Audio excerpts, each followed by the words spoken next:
I mean, there are so many content like lobby, and then you have like customized, right? I mean, I think it's gonna be so much like we can enjoy more with different many kind of content online. So I'm really looking forward to it. I like that. Looking forward to Tekken 8 like everybody else is. You're going to be going up against Nobi, who did just take out one of his players, saying, let's take a look at the history between these two players, why they get situated.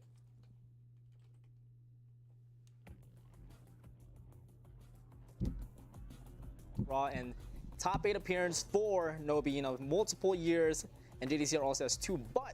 But I believe in one of the semifinals, Nobi and JDCR went against. Nobi actually has the upper hand when it comes to the EVO stage against JDCR. Yeah, that might be true, but man, he only has 2 EVO top 8 appearances, but that 2017 was like the year of JDCR. He was an amazing year right there. I think he won 11 out of 16 tournaments that he was in. But let's see what characters they're bringing to the table here. JDCR, yeah, I had a feeling because JDCR has been posting a lot of content during the beta for Tekken, and he did say that Jack right now is the most fun to play in the beta, and I had a feeling that he was going to pick Jack, but of course, with Raven coming back, that's his old main, so I'm really excited for him to go back to his roots and to showcase it here. Yeah, and I was messing with some Raven as well during the last beta test and getting a chance this weekend. Man, Raven is super cool, like super overhauled compared to his old thing. Shadow clones, new stances and stuff. So hopefully JDCR can show us some of what this character can do in this new game. And as what you saw also from the last set, Nobi actually has Paul this time instead of Asuka. So I thought it was going to be like, oh, you're fully set the entire time. No, you actually get to change for every single set. So I'm really excited now if they're going to throw like some wild card all of a sudden. And we're about to get our games coming up for you guys. Nobi versus JDCR. Let's get it. Whew. All right, who are we going to see in this game 1? Paul, bringing out the Paul here. Might see Nobi, if Nobi keeps ascending or this ladder, we might see him swapping out his 3rd character quite frequently until he finds something that's... That's a fair point. That's a fair point. But again, we saw Nobi picking up the Paul first, and JDCR with the Brian. Yeah, we saw Saint showing off a little bit of what Brian can do here. Oh my God, this intro is a classic. The Tekken 6 throwback. Let it rock, let it rock. Bro fist. Good luck, have fun. I love just like the, man, you punch kind of hard. Machine gun punches, but the down forward 2, the tried and true by Paul, and Nobi is taking on the pressure. Immediately ends it off with the death fist. Keeping it fancy, counter hit into the demo man, follow up. Tries to do it again, but I don't really get a follow up, but we'll get the ult, off the ground hit. I like using the heat burst now. You see JDCR has all that recoverable health, and he wants to be in heat to try and not give him a chance to get it back.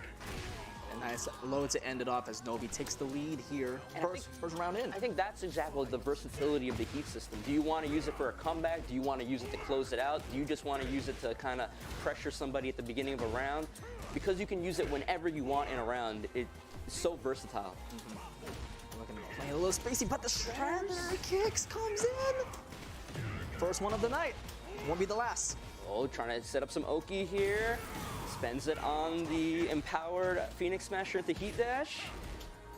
And just trying to smother him, not giving him a chance. Great whiff punish with the Iron Mountain. You're trying to cut me down with that hatchet? No. Too much for you. Let's check it out of there and still aims off with the low. But down forward 4 knee. Ooh, big counter hit. Sway back 1. All right, we got Snake Eyes on deck. Snake Eyes on deck, yep. Nice dodge, but doesn't get the opportunity to take control back. Again, tries to go to 2CB1. Nice 3+4, and remember, Snake Eyes has that second hit. Gotta have that reminder for you. He steps out of there. It gets caught, and he spends the Heat Dash, so he gets the combo extension. Can we kill? No. With the Death Fist? It's a little off, and then down 1. It takes it clean, 3-0.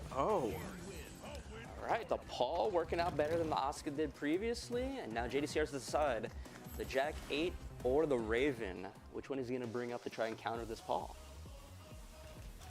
We're the gonna Jack 8. We're gonna keep Raven for dessert. I have a daily reminder. Like, this is what I used to do. All right, first time today we're gonna be seeing the Sanctum stage. Dude, this stage is sick. I love this stage so much. I love it. It's just, hey, here's a wall break. Here's another wall break. Yeah, and I like the little, I don't even know, are those fireflies? Are those like will-o-wisp spirits? It's just like, just them fluttering around. You see, trying. Jackhammer starts to get through that. Nice duck out of there, and nice patience as well by JDCR. Gets him off him with the forward two. Oh, running two. Nice punish there. Jackhammer tries to get the grab as well, but gets denied and ends it off with the down forward two by Nobi. Tries to get some wall ender there, but a little bit short. It's so scary. Paul in Heat is so scary because you got to worry about the empowered Death Fist, but he also has a low Heat Smash that both do so much damage. And remember, with that Heat Smash, you can't low parry that either. You have to block it, or you just got to take the damage. Oh, it's hard to end it with the Phoenix Din. Fire Mountain there. Just again, kind of similar to how it was against Saint. He's trying to smother this Jack 8 and not give him a chance, but saw his opportunity and got the forward two that goes into that hit throw animation.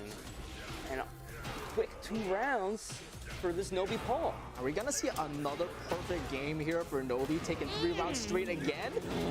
Demo man, the wall there, but they will spin the heat and put on the pressure again. One more big hit and this wall's gonna break, but JDC might be dead before then. Nice duck. The punish though, a little bit off. Nice forward two in there, just trying to get control back. He's got a lot. If he can get a heat dash move, he'll get all this life back. It's a tough challenge, but that challenge will not be overcome by DCR. And another 3-0 here, but Nobi. I think Nobi found his third. Maybe. But you saw right there, Jack 8 in Heat JDCR. He had all of this recoverable life on deck, and you saw Nobi just trying to play it careful, because even when you're about to die, the power, just that one heat engager, heat dash move would have connected. So much life, JDCR would have put himself right back into the match. Yeah, and if he was able to just chip out in any way possible, he was able to regain all the life that he's lost. But you gotta forget about that as we're gonna move on to our third match with the Raven, JDCR. That's crazy. I want to know what kind of training he did, because I want to do that training to get some shadow clones, man. So Raven was added in the last beta test. He has a couple of moves that you can choose to add shadow clones onto, and when he's in heat, the shadow clones are either safe or plus. I'm not sure. If it depends on the transition, I think maybe, but you see right there, that DF1 into clone does so much damage right there. And I love it that both of them are enjoying their time, but jeez, that was a lot of pressure. Yeah, I think when he's not in heat, particularly that transition is punishable on block. Nice knock there, but unable to punish out there. He's able to try. I believe that move's tracking now, so he's able to put on heat, and GDCR is back against the wall again, and able to answer back 1-1 with the Iron Mountain. Yeah. Tried and true Nobi playstyles. He's willing to do these risks to just cut off your momentum at the pass, not letting you get anything started. A little bit short for the wall splat though. Nice blocking the down 3, able to get the counter hit from the low, and then when man comes in true. Quicksand, and the homie comes down. Ooh, nice down back 2, and able to get the launcher here, and able to get the tornado flip. Yes, you are. Are we gonna talk to the wall though? Ooh, got to the wall! Clean wall splat! Oh, doesn't get the ball in there. But here, what the? Spends it on the heat smash? And we're gonna slide on through. Yeah. And JDCR put on his exhibition right there. That's the other thing about that DF1 shadow clone. It doesn't jail. So you gotta worry about, is he gonna do the clone, or is he just gonna do DF1 and try to pressure you? Having health insurance is important. So if anyone in your family has Arizona Access or Kids Care, listen up. Check the mail for your renewal form. Complete the form. And mail it back right away so you don't lose your coverage. If you do lose Arizona Access or Kids Care, visit healthcare.gov to see if you're eligible to enroll in a low-cost, quality health plan. Healthcare.gov. Can't sleep. Just a lot on my mind. I can't sleep either. It only gets tougher with age. Mom, what? Well, knowing Progressive can protect your home, auto, and business should help you relax. Good, because I could use a good night's sleep. Me too. You know how early a chimney sweep gets up every day? Wait, is this all a dream? Why would Jamie be in my dream? I am America's biggest spokesperson. Debatable. I said biggest. Well, he's got you there. If you put Soul Zone into heat, it gets even threatening. But now the Lars coming up. Still aiming for the lows and tries to down jab, tries to take control right back, but GDCR is denying the dominant pressure. Nice challenge. Look And at another that whip. damage! Look at all of it! You trying to slash kick? No, eat the elbow. That DF1 into Shadow Clone is such a great whip punisher for him. Ooh, knocks him away. Coming a little bit closer to the wall here, but beautiful defense by JDCR. Goes for the mid that time. That mid is a heat engager. Goes for the mid option there. A little bit delayed too. G-clap and able to activate heat out of it and put it all into the wall. That move is plus, but nice. Sniffs out the low, gets the low parry, but the wall's gonna screw it up. Could have had a lot more with that jab, but doesn't matter. Beautiful patience there for GDCR. Doesn't fully extend the strings, but unfortunate there as Nobi evens out the score. Still trying to go through here, just patiently waiting. Beautiful low parry here by Nobi. It's so interesting because it's like you get the feeling it's like one of them is saying to Dylan, like, I don't know what you do, and you don't know what I do, so let's just go have fun with this. Again, there's a brawl and a half for both of them, and they're gonna put off the Soul Zone too. GDCR is a little bit stunned here all the way to the wall, and another G-clap. Beautiful duck there and able to punish. GDCR slowly getting the health back and still has heat to extend the wall, and we're gonna get the rage yard. This should kill even with the scaling. Look at this. The homies come out, and then we get the big rider kick. All right. That's so sick. One of the best rage arts in the game at the moment. It is so cool. And one round away for GDCR to eliminate No, the Lars. eliminate the Lars from the Lars, yes. the match. And they trade out. So Mars stuck there from the 2-4. Ooh, wait. Ooh. I don't know where Lars was Yeah, looking, it but he got whipped, launched and for it. JDCR took the opportunity to launch him. Heat's out of there, gets out of control, and right back at ya. Oh, the scaling is willing and able to connect. How much will this do? He's gonna do a lot, but he's not dead. Ooh, Oh, close just enough. evens out. It's so sick. And goes for the low. We got ourselves point versus survival point once again. Nice low parry. Remember, when he does a low parry, you're not able to do the tornado flip. If you want to extend your combo, you have to use your heat. Yep.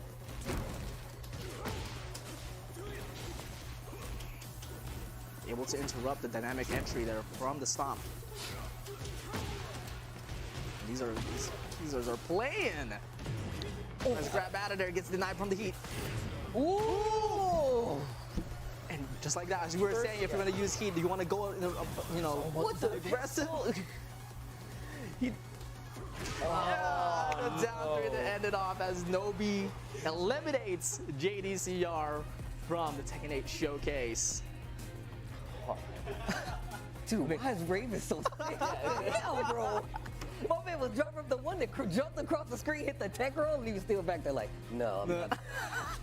And there was still stuff that JDCR wasn't doing. Like Raven has a new running 3 that can also bring out a Shadow Clone as well when he's in heat.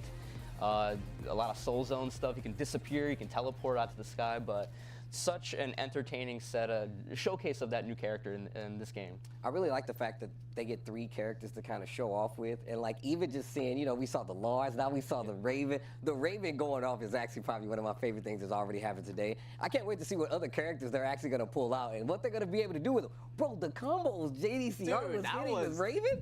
Are we for real right now? We're going to act like that didn't happen? That was ridiculous. Down back 2-1 into the stance, kick, Shadow Clone going out and then still being able to run up and continue the combo. Like oh my god, I might play Raven in this game. Ninja pose after quicksand where he sends the clone on. Bro, come on, bro. Like, what more do you want from a ninja character? A cool character at that. Well, we're able to see it more, but we're gonna get through our interviews here, I believe, with Mark Ben interviewing GDCR, yeah? Yeah, we're gonna go to the right, highlights. Yes, absolutely. I apologize. If anything, we'll check out the highlights first. But Yes. it's really just really cool to see like how this went down. So it's 3-1 was the count right there. But JDCR going down wasn't doing too well with those first two characters. The Jack didn't work out for him. Yeah. But obviously, once we got down to the end of it, that Raven, like you said before, one of the characters he's very well known for. And Nobi swapping out the Asuka from the previous game for the Jack instead, and it did so much work, got him these first two games, and then, you know, basically Nobi had a comfortable 3 characters to try and figure out this Raven against, and it worked out for him. That's a feels good moment right there. His face doesn't feel good. I love it that both of these players are absolutely having the time of their lives. And you talking about the quicksand, and then he gets the stance into the sliding low. It's like this character is like overhauled from his previous version. Oh, look at that dude. He did the tech roll. He's like, I'm not even there. Even the people in the crowd were like, what the? Like, I'm telling you right now, man. It's so cool. It was really entertaining, and I'm looking, you know, depending on how the game goes, obviously we have so many characters that have yet to be released and showcased yet, and we're gonna get one more today, but I would be very happy if I saw the future of JDCR just being a Raven player in Tekken 8. It'd be really entertaining for me.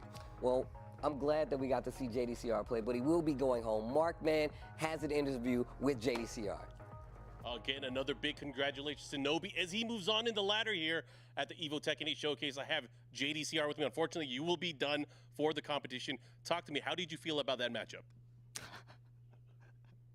My Jack is trash. And then, yeah, actually it was a little nervous, you know, like everybody practiced, but, you know, play on a like stage like this, I was nervous, but, you know, really fun experience. Well, I'm glad that you had fun. It was nice to see your reunion with your old main character, Raven.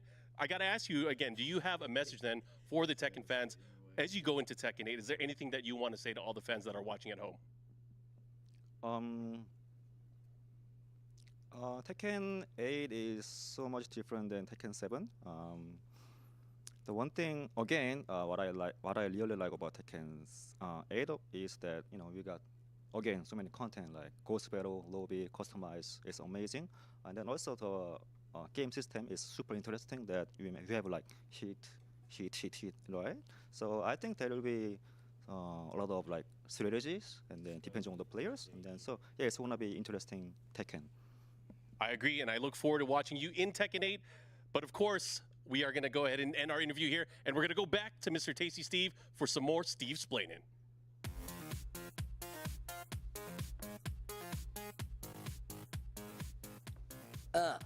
This time, Steve Splainin', we're talking about Yoshimitsu, one of the OG characters that's been here for quite some time. Let's start it.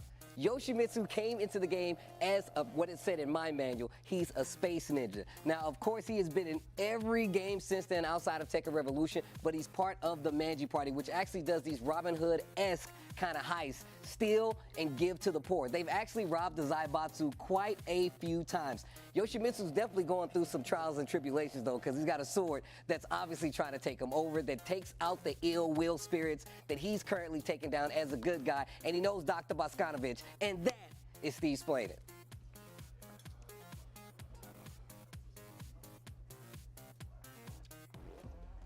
All right, thanks for that, Steve. I'm learning a lot about Tekken lore. I didn't know you were so informed on the whole Tekken series like this. I mean, look, I feel like it's my job to be so, but the story, I'm gonna tell you right now, I went in and did even more research this time around. Man, they go deep into these stories. It's a lot deeper than I gave it credit for originally. All right, so let's take a look at our ladder as it stands right now. Nobi trying his best. You know, it'll be a story if Nobi went, you know, first game all the way to the end, but now he's gonna have a very difficult opponent in his way. DRX's Knee from Korea. Wow, one of the first few and one of the only few multi-Evo champions coming up this early. And Knee, you guys are all familiar with Knee. Knee is that character. Yeah, let's throw it over to Steve so he can introduce our next Evo champion. Now, We see who's still sitting up there, but we have one of the greatest Tekken 7 players that has ever done it coming up. I said Tekken 7, but that includes Tekken. Guys, make some noise for YEEEP! But here they are for our grand finals. No one had taken a game, as far as I know, against me, except for Khan either. He's locked in with 3 full meters. It's very rare that we get to see that. Nice follow-up there. 3-3 down forward 1 into the follow combo. The wall here picks up into the shoulder. Oh my God! Oh 1 for 30? I don't know. The counters have now worked out for Khan. 10 seconds about left right now. It's close. He's got 1 more bar. Knee can be champion in 5 seconds. He's got the lead. He's got the lead. Knee's gonna do it. Knee is your Tekken 7 champion at EVO 2022. Congratulations, Knee, South Korea, and Tekken fans around the world.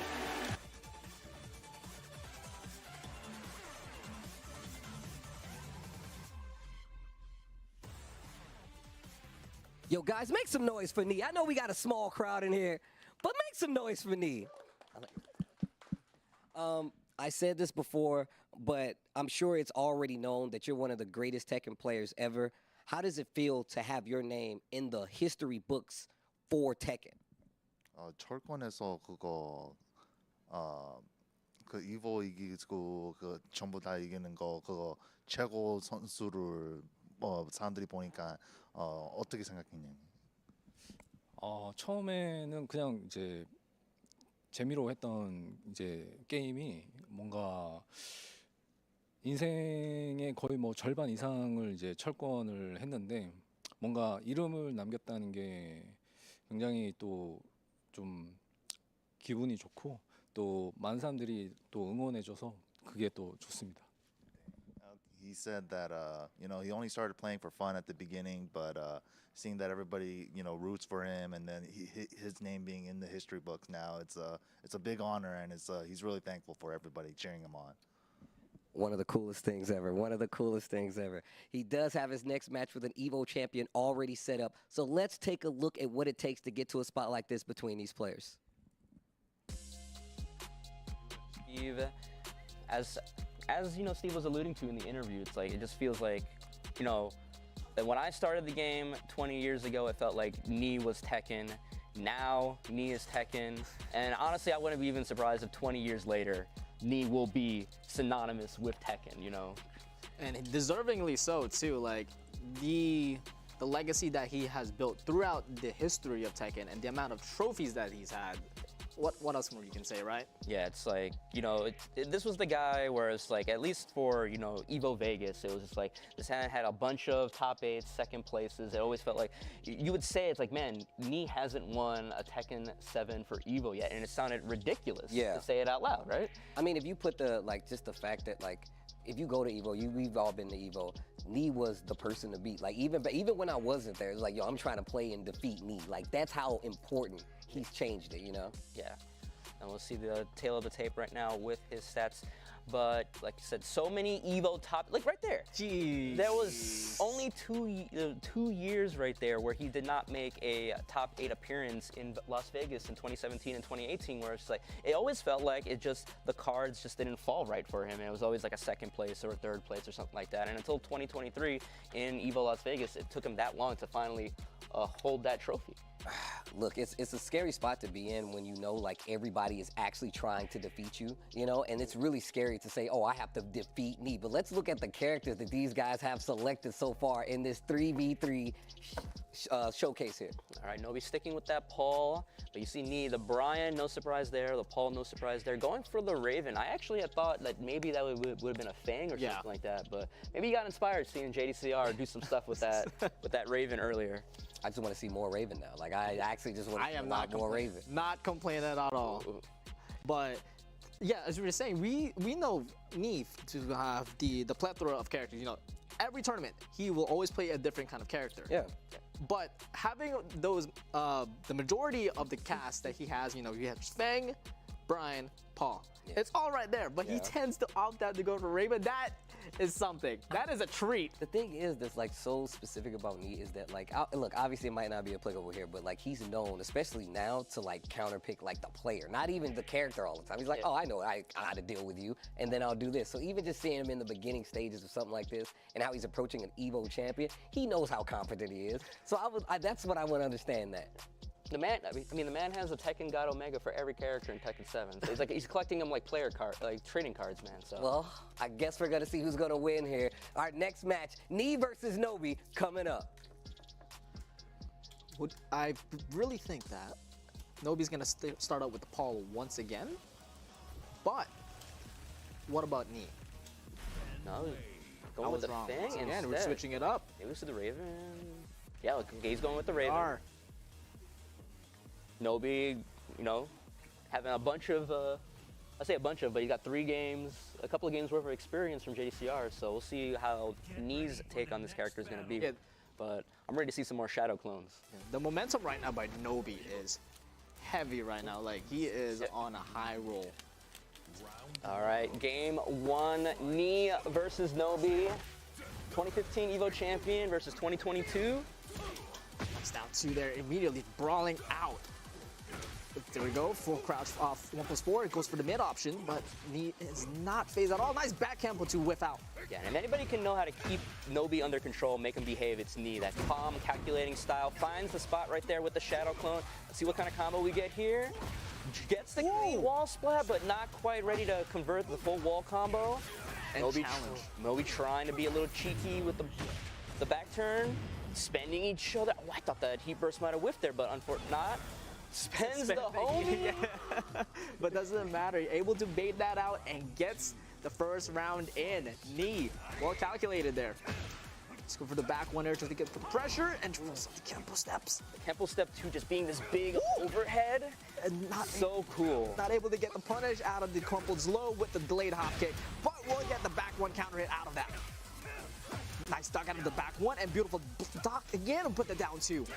Ooh, counter hit out of the side step 4. And all the way to the wall as well. Look at the damage that Nee is showcasing. Ooh, that was so much damage. Nobi still has life. And the classic parry by Nee. We got 25 seconds left, and Nee opts out to use the rage immediately as he down forwards 1 out of there to get 2 rounds up. I actually really like using the heat right there because then that makes the down forward 1 at the Shadow Clone safer. So you can try to stuff out Nobi without any problems there. But Nobi spending heat early, trying to get something going. That back 1 knocks down on normal hit while he's in heat. Spending all of the heat tactics, but no, Nee weathering the storm, gets the block, gets the punish, gets the wall splat. Not quite. Not quite, and immediately goes away from the wall positioning, and Nee is now all the way to the the other side of the wall, but heat's in, keeping it hot. And now back away here, and Nee is trying to fight out of there. It goes for the heat engagement, the heat smash, able to connect again. All right, side step 2. They're both in rage. Nobi on a pixel and takes that last little bit of damage. Nee with this Raven putting on an impressive showing in the first game. Already getting cheeky with it. This is what I like to see. I like the grind early out of the gate because it really does shape how this game goes further down the line. I'm telling you right now, especially coming from a player like Nee, and now we get the Paul from Nobi. A big smile on both of their faces, by the way, which says a lot, especially because these guys, I feel like, are sworn enemies when it comes to just Tekken and fighting games in general. Oh, the Lars. Getting the Lars. That is something, but we're finally going to the Ortiz farm, one of the new stages that was released from the Azucena trailer, and we're gonna dance right here, right now. All right, game 2, Lars versus Raven. That leaves Nobi's Paul as his final character. All right. Again, trying to overwhelm Nee's defense, just trying to mix him up constantly. For 1 and able to crush the jab with the launcher right off the get-go and extends the range for the wall carry. Look at that! Using the Soul Zone string to get maximum wall carry. All right, Nee already knows stuff.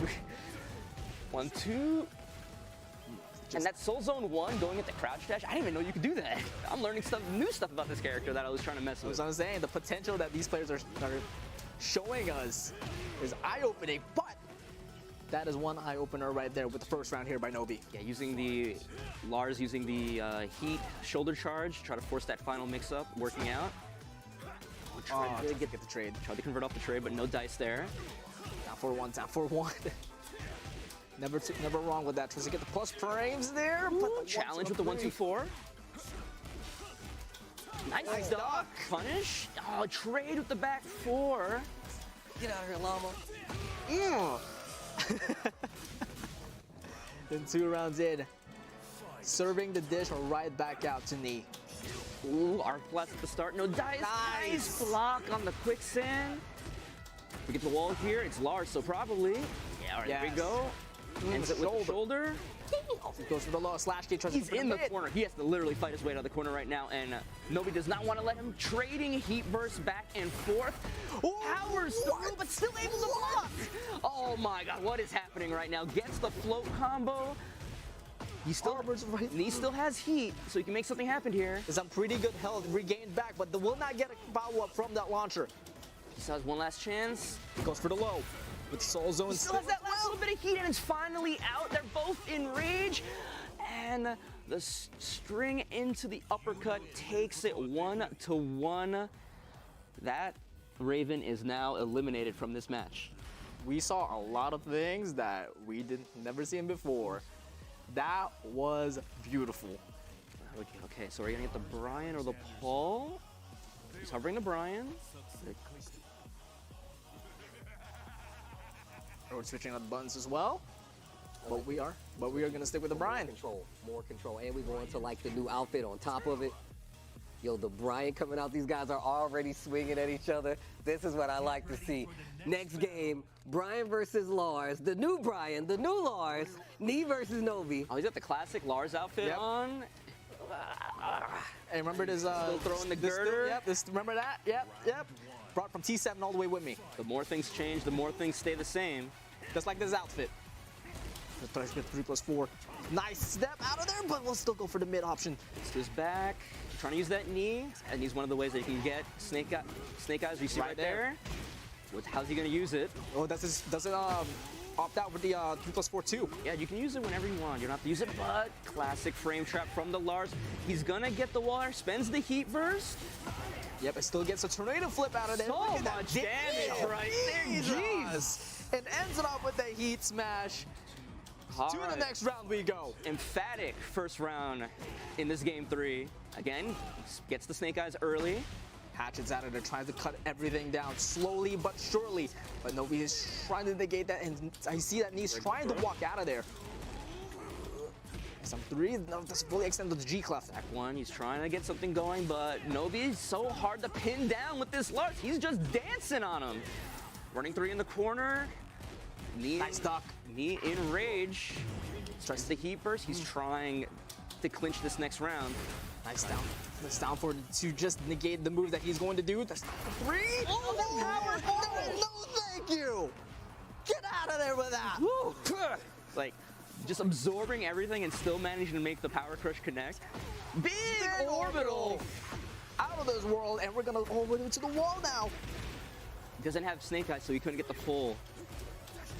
Don't worry about that. Down for 1-2. 3 G gun punches. He's way out with the G clef in heat right now. 4. Nice. I can't follow what this Lars is doing, man. But he can, and he gets the block and the wall standing 1 to close it out, and he gets 1 up on the board. Man, Nobi on this Lars, it's like I can't follow. He's moving too fast. Everything's a miss. The dynamic entry went under the high. Just so smooth with it. New stuff. The mid out of dynamic entry. He finally gets the heat. He has me against the corner. And he's keeping him there. Spends the heat dash. Still manages to get the pickup, but off accident. He's managed to convert off of it.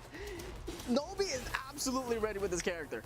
He is There's no shot. Me pinned down, and that is it. The pressure is with Nobi as he takes out the Brian from Knee. Literally no space given. This Lars might be a problem. Nobi's Lars might be a problem, man. Lars with the way, you think you can stop me? Bro, that's a pop-off, bro. The character's pop-off for you, and the way he is using his Lars, he is keeping the pressure on.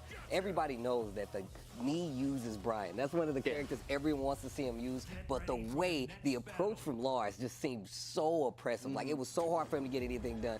But now, menu says damage, Paul for knee. And here's the thing, you know, from the previous matches with the Lars, literally 10 seconds in, Nia was literally back against the wall. But now we are in, you know, in this stage where there's walls are way too far away. Counter hit down forward 4 into the guaranteed back one. Again, that is 50% right there. You know, Magic 4 gets the counter hit, the guaranteed as well with that. But the Art Blast, beautiful whip punisher by Nobi. We're gonna get some damage out of there and spends the heat. All right, spends the heat, but doesn't use it in the combo, so you can spend it right here, trying to get something going. The 1-4 into stance low. Knee yet to use his feet. There we go. No, he wasn't ready for it. He caught Nobi in the air, so he put him in the juggle state, but he wasn't ready to convert off of it, but still manages to get that first round. And that is right, folks. If you are able to activate heat when your opponents are in the air, you're able to get that bound combo and able to follow up That with punishable, and he ducks the high and gets the launch. Nice down 1 to get out of there. Down 4-1, puts it down 3. Tries to catch up with a bit of a beautiful step, but will not get any reward out of it. This Lars just is a perfect fit for the way Nobi just wants to play Tekken in general. Fast-paced, mixing you up, keeping the pressure on, and right when you want to press a button at the wrong time, he wants to launch. But Knee getting the launch there instead. And look at the hell that he just gained back. He hasn't spent, either player has not spent heat yet. There we go. Are we going to charge in with that shoulder charge? No. Right back at you. And with the rage out, but will not connect. And Knee is 2 rounds up, taking it pretty convincingly against the Lars now. Yeah, you mentioned it when the match started. It's, you know, Nobi wants to answer with his fast-paced style. Knee's going to answer with damage on this Paul. Beautiful sidestep with the knee launcher and gets some good mileage with it. With the demo man pushing him. That down forward 4. That knee doing so much for him. Again with the spacing there for Knee. Tries to go 4-4-4. Doesn't go so much. I love it that he's really optimizing with the heat engager, just like that. Just like that. Bombs with those death fists now. And the G clef right back, and the health's pretty even. Nice break out of the 1+2 by Knee. Tried the challenge after the shoulder charge, no dice, and Nobi's gonna get a round on the board here. I'm sure he doesn't want to bring that to that final round, that potential Paul mirror. He wants to end it here and move on in the ladder. See Knee starting the challenge. Oh, again, that counter hit, that second hit hits counter hit, he gets that sway back 2 for free. Yep. You learned that very, very recently as well. Tries to still put on the pressure now. It's Nobi's turn. It looks like as this match is going on, Knee is getting better and better at starting to weather this Lars storm. He's starting to see the gaps, knowing when he can challenge. And that's what's so perfect about Knee, you know, as a player. He knows when to adapt. And just like that. Yes, he will. Oh, demo man. We're going to go to a final game, a Paul mirror between these two Evo champions. I told you that was the response. He was like, oh, you're going to move around, you're going to dance in my face. Hit me with the sweet feet, huh? Well, now I'm going to punch you in the face. That's all Paul does. I'm glad to see that it's still the same in this game. We've been talking about the threat of how Paul is never out of a game, but I even like the pace that he plays here. The heat system really does. I really thought, like, all right, how are they going to apply this to a character like Paul, who really has this, like, did you duck? I'm going to hit you. Did you just stand there? I'm still going to hit you. How do you apply that to a game like Tekken 8? You're seeing it in action here. The last characters for both of our Evo champions, Paul versus Paul, man in the mirror, double wall break. My man's dressed like a president. Let's go. We'll see if Nobi has picked up a few little things from watching these Paul go at it right now. They're trading little blows here and there. That down forward 4, changing it into that knee is so... It is so good. Yeah. It is ridiculously good. It just stays down, ducking, and gets the counter hit. That down forward 2. He's really scouting for that. He needs that big hit to change the tide. And you see, I don't know if you've noticed, like, Knee's kind of the aggressor in this. He's the one moving forward, and Nobi's kind of the one just kind of backing off, trying to find the opening. Slowly, even health. Everyone still got heat in hand. We got 20 seconds left in the clock, but beautiful whiff punish there by Knee. Wednesday Heat and he's down 3. Get out of there. Stops him out of the depth. We got 10 seconds left. We got 10. Slowly. The depth we have 1 second left. We're gonna run away with it. 2% to 8% taking that first round. I'm so glad they brought the percentages back. That was so needed, but beautiful start there by Nobi to change the tide here with the single shredder. He's got this back to the breakable wall. This wall is unique in that you need multiple strong hits to break it. It's not going to break on the first one, but they switch sides. Nobi trying to spend Heat Burst to try to keep some semblance of momentum going, but they're down for 1-1, but will power firm. You should kill off this demo man. 1, 2, 3, and the blue sparks. Little fireworks there to start, you know, If it ain't on blue, the show. it ain't true. Bars. No break on the throw. But again, you see Nobi kind of just being the hesitant one and Knee being the aggressor here, but gets the wall standing to launch. And we try and push towards this breakable wall again. Down the one. Spikes him down for Oki. Nice duck. That string, that wall standing 1-2 is not natural combo. The Heat Burst comes through, trading it right back. Okay, 30 seconds left. We have about 70 versus none, and Nobi takes the lead as 1 round away to advance. Yeah, we saw it against JDCR as well, willing to throw out that Iron Mountain shoulder, that 12-framer, just to get you offered, especially if it's going to win you the round. And now Knee is trying to fight back. Slowly, surely gets the counter hit, Magic 4. We're on the other side of the stage right now. Nobi trying to move away from that wall, gets the counter hit low into the Demo Man follow-up. Tries to go for that sledgehammer, put on the plus frames as well. He's being the aggressor. It's trying to catch that Magic 4. The frames right now is in town. And the counter hit gets a guaranteed. And the Phoenix Smasher, we are in a final round. All right, is Nobi gonna move on, or is Knee finally gonna eliminate him from this ladder format and move on himself? Final round, we're going downstairs into the temple. Kind of reminds me of the Hell's Gate from Tekken 5, right? Yes. Oh, beautiful. Down forward 2 there to start off with Knee's round. And he gets the wall as well. Down 1 string, ends it. Sidestep 3.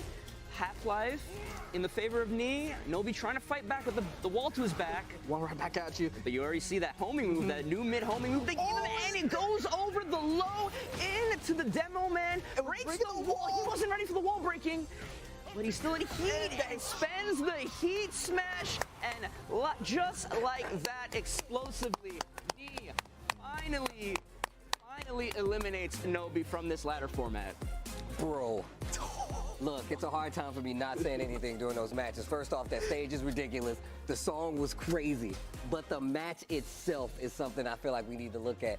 Just seeing how they're adapting to each other's pressure in real time, the way that they're applying heat in some of these situations is actually something that obviously we've never seen before because it's a new game. But seeing it happen at the highest level, from the highest level players of Tekken over time like this, really does kind of put it in the scope of like how people are actually going to approach it in real time when the game is finally released and they get their hands on the game themselves.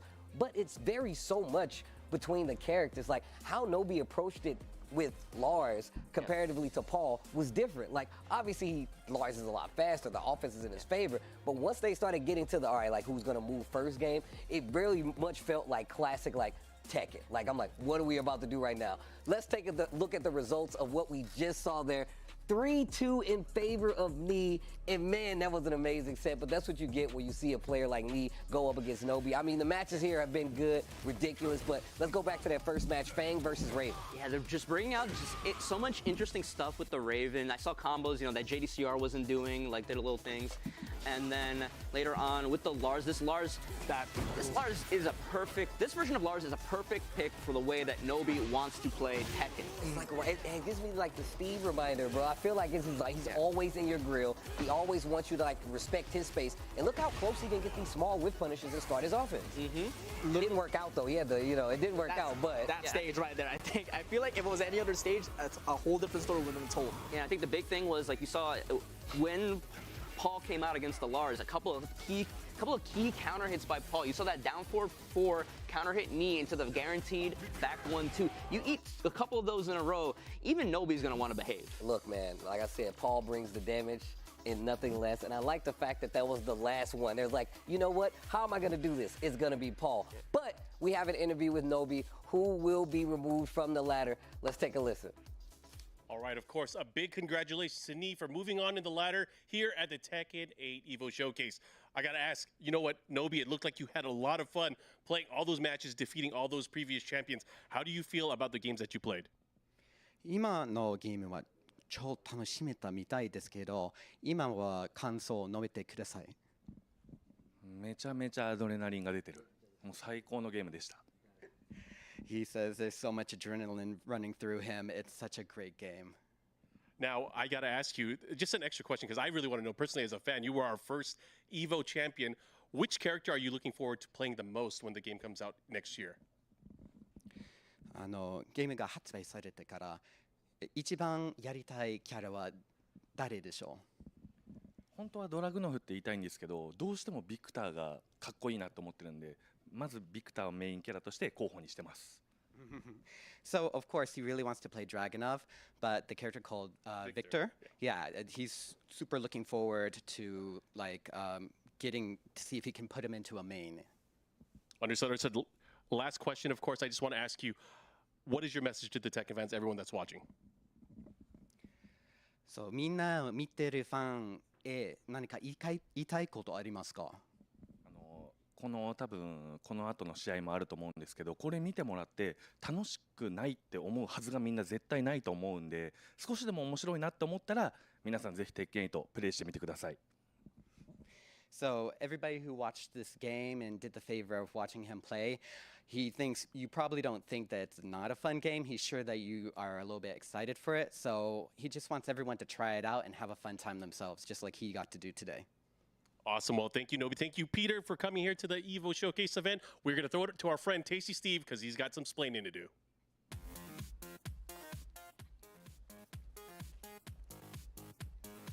All right, we already know what time it is. It's Steve splaining. We got a new game coming out, but we got returning characters. One of those returning characters and historic characters, one of my favorite, you can see him on my shirt right here, King. Now, King is King the Second right now, but the first King was actually killed by Ogre. He actually has an orphanage in which he actually takes care of kids, so that's the best story you can have for anything. But during the events of Tekken, the first King actually got killed, and one of the orphanage's kids actually takes up the mantle of the new King. He actually goes to avenge the murder of him, also actually goes to avenge the murder of a second Armored King, the first Armored King, who was his mentor, who taught him after his first mentor died. And still in Tekken 8 right now, Steve Splain. That's really hard. All right, thank you so much for that, Steve. I forgot that it was King the Second, actually. But we're gonna look at the ladder, how we're going to get to this point so far. Nee, unfortunately, taking out Nobi. It would have been real cool if Nobi went all the way to the very end, but Nee is going to move on now, and he is going to face up against our next EVO champion, Low High. So let's take it over to Steve. One of the young gunners of the Korean Tekken community and a very good player on top of that. And, of course, an EVO champion, our next contestant, player and champion, Low High. Low High, first EVO, and it is 1 3 out of 5 set. We are about to see history. He's trying to get that. Look at this! Oh my God! Oh, and he low parried it. Low parry, Low High. Very nice work. Insult to injury. Another one. This one's counter hit. And that leads to a free juggle to follow up. And looky. Hey, look at Low High. 1 round away from being EVO champion. He could taste it. He could smell it. Oh my what is God. he doing? Unbelievable. And it's going to get blocked. It's over. And it's over. Low High, the EVO 2018 Tekken 7 champion. Congratulations. Low High won it. First time he has ever been to Evolution. And he took it in a convincing fashion.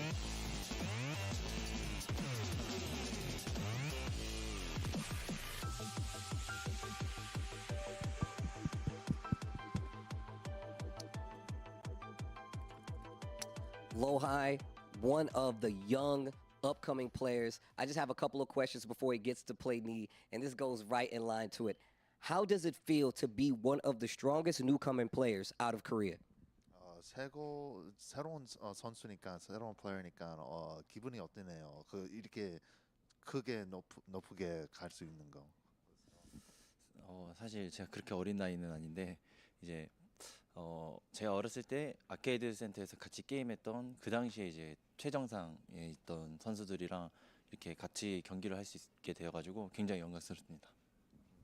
He said he's actually not that young. He's like he's just lucky that he was able to grow up at a time at the arcades where he can learn from older mentors in the past in Korea. How strong do you think Korea is when it comes to just Tekken overall? 한국에서 철권이 얼마나 강한지 궁금한데요. 저는 한국이 결국에는 제일 강하다고 생각합니다. 그냥 세계에서. He says he thinks Korean Tekken is the best. Hey, now. That's what I like to hear. And it's great where it's coming from a champion like Lohai. With that, let's get ready for this next match of Knee versus Lohai. All right, thank you for that, Steve. Man, Lohai winning in 2018, it really came, I wouldn't say it's a surprise, but like how dominating he was as a player at that time, where he came out defeating Kudans in the grand finals. He reset on Kudans and then defeated him 3-0 in that grand finals at Evo 20. Yeah, during that year, Kudans was the favorite to win that entire tournament. And with Lohai becoming, that's his first ever Evo and able to get that Evo first place champion, that is monumental. Yeah, and he says he wasn't that young, but that Evo win for Lohai really felt like a passing of the torch for Korea Tekken, right? Where it was like, you think about Knee, you think about JDCR, think about Saint. It had been, like those 2016, 2017, those years of Korea winning Evo and now passing it to a younger player from these players that had been playing for like a decade or longer. And that's what I was really getting at talking about these players, especially Lohai. Like, I've commentated his matches. I'm sure you guys have seen him as well. He is such a strong player to be on, like you said, this. I feel like this later generation of like Korean Tekken and just Tekken as a whole. Speaking of, obviously not young, but going up against Knee here, one of like the historians, I feel like, one of the OG Tekken gods, you know what I'm saying? This is a big thing. And obviously this is Tekken 8 and this is a showcase match, but once again, it's cool to see like players of this caliber give their all in a game that's not released yet, especially knowing where they came from competitionally. Yeah. And like very similar to Knee, like plays the game a lot, and we're gonna see his characters here, the Brian, the Kazuya, and the Law. Both, I'm not surprised with the Law or the Brian, but the Kazuya is a little bit of a curveball for me, but I'm interested to see how he brings it out. But I think he's very similar to Knee. He just plays the game constantly. He plays at a high level, doesn't let you get away with anything. And so you play him, and he kind of feels like makes you feel like he knows your character better than you do. Yeah, that's definitely like the Knee like quota. He's like, oh, I'm gonna play your character against you. I'm gonna make you feel like I know more than you do, and it's always intimidating. Yeah. But Lohai of any player can definitely live up to that. And on top of that, I love how experimental he is with just his gameplay overall. I remember seeing and talking to him about times where he would purposely switch. He was like, that character's not working, so in tournament, I'm gonna switch to a different character just to see how it does. And like, I feel like that's something only like an aspiring great player will do, right? They're like, I'll take this L if possible, like if I have to, but the goal is to be the best when it's said and done. All right, with that said, we are going to move on to our next game in this showcase. It is going to be Lohai versus Knee, and we see the Kazuya already being highlighted for Lohai. And Knee opting out with the Brian first thing. And the one thing I didn't mention about Lohai yet is that this man is an amazing Tekken player. He is very skilled mechanically and mentally, but you got to watch out for these rage arts in these clutch situations. He is willing to bet it all, especially if it's going to kill you. He definitely has those moments with the rage arts and clutch. Just name a better duo. Just name a better duo. But the match is starting up, and Knee is already putting on the pressure here with the Brian. See this Kazuya, oh, that sway back one, doing chip damage, and plus getting around the Kazuya right there. Ooh, that is a lot of pushback. Wow. Tries to get the magic forward once again, and Lohai's already on rage. So gotta get out of here. The hatchet kick. Magic forward there, but we're just gonna end it off with the jab. And I think he takes it very convincingly. Yeah, and you see him using that movement, getting around that Mishima wave dash, those electrics as well. Multiple. Ooh, 3+1 and the third 3+4 in the gut. The final one hitting counter hit. Can we hit the wall? Yes, we can. Oh, working the body with those up forward twos, and now spending the heat, trying to keep him in the corner and close out this second round. Yeah, empowered Mach Punch. Able to get it out of there, but the Mach Breaker to deny everything, and he is still putting on that dominant presence. Yeah, I really like Nee's usage of heat right there. Nice block. Calls up that hell sweep. This is gonna hurt so much. Double knee. One more. Break the wall. No, we're gonna need one more big hit to break it. Okay, it's still going to put up pressure. Nice down forward 1-2, able to put up the heat and get some health back there. Nice 1-1-2.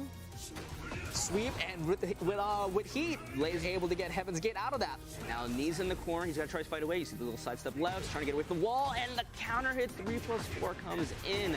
You get a little too aggressive against Brian, you're gonna get counter hit. It's not gonna feel good. That combo was devastating, as it was still that beautiful duck there by the electric, and gets the wall standing 1. And Knee's still putting on that range 0 presence there. 15 seconds left. Nice duck and a down forward 1-4. And we're going to close it off with a down forward 1 machine gun punches. 3 rounds straight. That Brian putting on a clinic against the Kazuya. Lohai's got to try to bring up that Brian or that Law now up to the plate. Which one did you? Are we going to see the Brian mirror, or are we going to see the Law come out instead? I think we're going to see Law first. That's my prediction. That's my prediction. I was thinking the same thing. I think we get Law first. I think he wants to slide out of there for real quick, just for, you know. He's thinking about it. No stranger to the Law, though. And I'm glad you said that. Like, when it comes to execution, like, Lohai is all the way up there. Like, he's one of those. Oh, big brain Bloodhawk over here. Old man Bloodhawk over here calling it out. The mirror. Just throwing down the challenge. Who's going to be the better Brian player today? I like that. Today. It might be different in 2 months. It might be different in 2 years. Love it. Ever since 7, everybody just abuses the poor cameraman. He's just trying to do his job, filming the match. But another big counter hit 3+4 from Knee at the start. That right there is the MVP. Oh my now, Jesus! That empowered. Oh, that's the top back fall. Oh, God, what just happened? Wait. We're just get that's honestly. That's because Lohai's Brian threw the gird at the cameraman, so the cameraman helped out. Now you're blaming the cameraman again. No, I'm just saying I'm saying you abuse the cameraman, he's gonna help out your opponent. There we go. Nice control there by Lohai, trying to get the pacing back. Both of them are in heat. Oh yeah, both of them in heat in 15 seconds. Mach kick out of there. It's control, and 3+4 connects again. Ooh, nice hatchet. And Mach kick again. Gets the follow-up with the kickoff. And gets the heat smash. Up the kill. No, it is not. And run up, down 2, takes it 1-1. Lohai trying to match Knee's Brian. Beautiful step there with the whiff at the 1-4. Again, machine gun punches comes in clutch here for Lohai. And the 3+4 punch. Mine's faster. And gets all the way to the wall and gets a tornado flip and Snake Eyes activated. Gets all of it. That combo is so sick. It's so cool. But Knee trying to get himself out of get away from the wall. He does with the 4-4-4 into the guaranteed kickoff. Another round on the board for Lohai here. Trying to get that beautiful whip punish there with the jet upper and gets a tornado flip and activates Snake Eyes. While we're at it, are we going to see the end of the whole combo? Yes, we are. Trusty steps out of it with the down forward 1. Gets the hit confirm, back 1, trying to get some pressure going for himself. And he has the wall. Instantly, he knows that he has the wall to his back and switches sides with Lohai just from pure Tekken movement. Big counter hit duffs him in the mouth. Tried to save that combo. The hatchet kick matches him with the heat burst. Oh, that chip. That was a huge delay and beautiful patience there by there. And we're gonna again with a final round with the Bryans right now. All right, who's moving on? Whose Brian is getting eliminated? Big counter hit, back 1. They go to the sky in this game on that counter hit. It is such a cool animation now in this game. Yeah, no, he didn't have Snake Eyes on that one, so he can only do 3 hits on that up forward 2 string. Beautiful block punish. 40 seconds left with the taunt there. We got 40 seconds now, and heat activated for both of them. Nice step. Oh, and then the 1-2-4 into the heat dash, and then the simple down forward one takes it at the end there. 1-1. Knees Brian is eliminated from this match. Are we gonna get the Raven or the Paul now? Actually, No, we got Fang. We got Fang this time. You're right. This is the character that I really wanted to see me play, actually.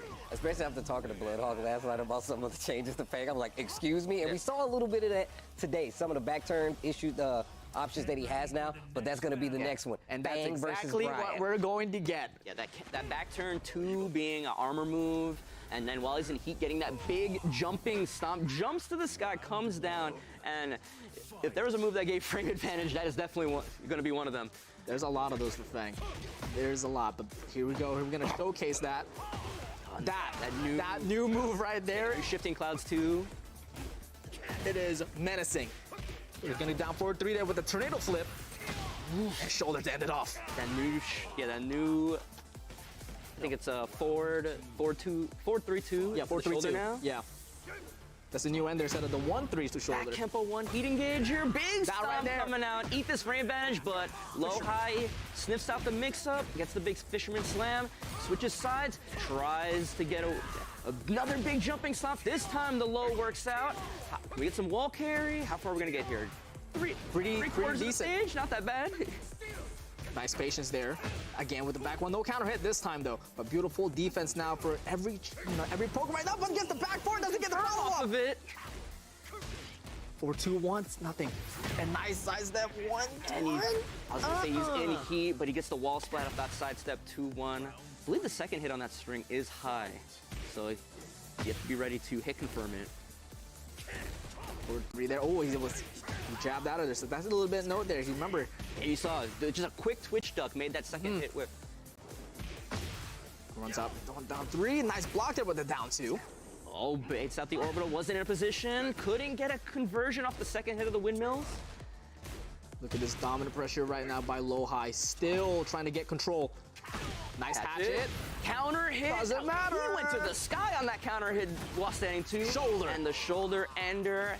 Another round on the board for Knees Fang. And 1 round away to eliminate the Brian from Low High. Low High's gotta get something going here.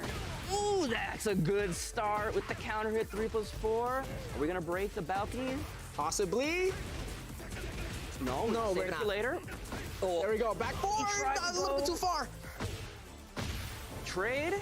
Oh, honestly, in Knees' favor, Oh! I thought he was gonna block it, but you are going to the sky. Big punch. And the Dragon Gods praise you. So how's Low High gonna match this? Spends the heat. Sidesteps out of there, puts on heat now. And you gotta be careful. Ooh, the side back 2-1. And 2, and we are in a final round situation. Who's gonna eliminate who with the characters? Nice step out of down 2. Is Low High gonna send Knee to his final character in the set? The Paul? No, the back one into the shoulder. Tried and true. Let's go 4-4-4. Trying to control this wall. It's fully connected, baby tantrum. Now Low High, beautiful defense, knowing that he's another back one. Nice punish. This should kill. 1-2. Oh. All right. Knees Fang taking it against Low High's Brian, and now that means Low High is down to his law. I'm gonna tell y'all right now, I think Fang is whack. What? I think he's whack. What? I think he's whack. But listen, let me finish. He's really cool. I can't take that away. I think he's whack, but in this game, he just looks so cool when he does moves, bro. If you could see the look on my face right now when Steve said that, it's like... Sounded like you were really upset. Scream at it. I want that. That suit. I'd wear that. Yeah. I want the glasses, I want the shirt, I want the pants, I want the shoes, I want the whole ensemble. But potential final round of this match, Knee versus Low High. Low High bringing it all with the law, but nice block on the back turn down 3. What do we got here? Full wall carry. The short neck, just spraying the wall setting 1-2. Will not get a wall splat, and beautiful duck and punish there from the slide by Knee. Gets a tornado flip with a 4-3-4. Only does the first hit of the string to keep Lohai close. Yo. The legend kick. No duck there this time with a down two. So when he gets Trying to back get his away. turn is so scary. Yep. All right. Run up 1+2 with the nunchucks. Counter hit. 1+2. How did he find the timing? But he did. Brings him out, puts him right back in his pocket. Ooh, speaking of counter hits. Gonna get the clean wall splat. Boom, boom, shoulder. Trying to control the wall here. 1-2 tries to get more pressure now. No duck and gets punished with the wall standing 1-2 there. Ooh, no punish. Remember, 3+4 is changed now here. Yep. Instead of being a launcher, he goes for the legend kick ender afterward. And does a huge amount of damage. Piercing arrow down to aiming for them ankles. Yeah, with all the little pokes. Again, you see him sidestepping, trying to keep Lohai's back against that wall, spending the big punt. Lohai matching it with his own. Oh, but the big stop sign. Something's just always the same. Death, taxes, fangs back one, knocking you down in the shoulder. Some things never change. And so is that launcher with the wall standing to the crumpled 1+4. Nice parry, but couldn't get the wall combo ender. Gotta watch out with this wall. That's one of the new strings as well by Fang. Now 40 seconds left, and they're just trying to wait it out. Which one's gonna make the mistake? Nice. You are! And beautiful whip punish with the down forward two by Lohai.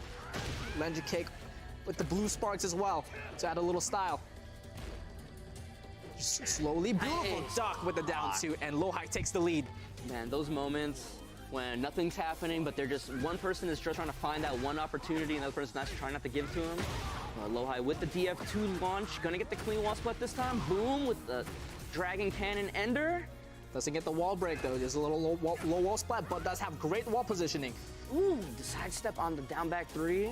New change in this game, down back three, easier to step than it was in previous games, but getting the combo shoulder ender, trying to keep him there, but slides right out. Tries to get the 1+2 guarantee with the follow-up from the slide.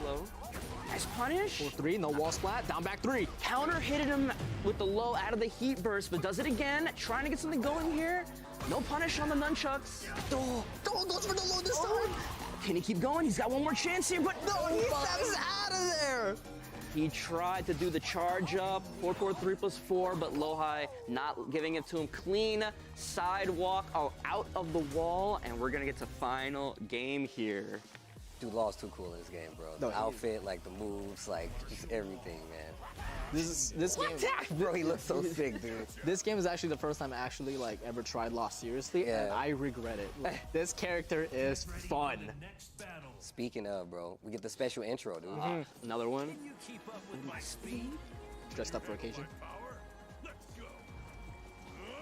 Yo! And the shake of the hand right there. Yo, let's go. It's so good. Nice punish to the back 1-2. I really love this game, just giving more personality for the characters. Right. These little interactions, especially like the final round, like the little posing they do on final round. It's like a throwback to Tekken 3 with their intros as well. It's fantastic. Lohai getting the slide block. He's making him pay for it with the combo. Oh, you step in, and we're gonna go for the heat smash, and we're gonna show you a lesson. When Paul gets that clean heat engager and you have to force that 50-50, is he gonna death fist me? Is he gonna heat smash? Do I gotta worry about something completely different? And you see the movement out of knees Paul right now. That is just so menacing. Like, he just did a wave dash, wave dash, wave dash. Nothing. Walk. A beautiful walk there by Lohai. And slides on the way, trying to get some 1+2. You see Lohai, he's getting some of these slides blocked, but he's not letting it deter him. Sometimes you just gotta pump the slide a little bit more, make him think about it a little bit. Gonna spend it. What can we get here? Boom, The blue sparks with the legend kick after the heat. Both of them are now on heat with 20 seconds left to play. Knee's gonna try to chip away, and he will successfully do that. Knee restoring a lot of his life there, and now the heat smash gonna take it. Knee potentially on set point here. Lohai's gotta bring it back. Lohai tried to catch it. Counter hit! Doesn't matter. 25% right there.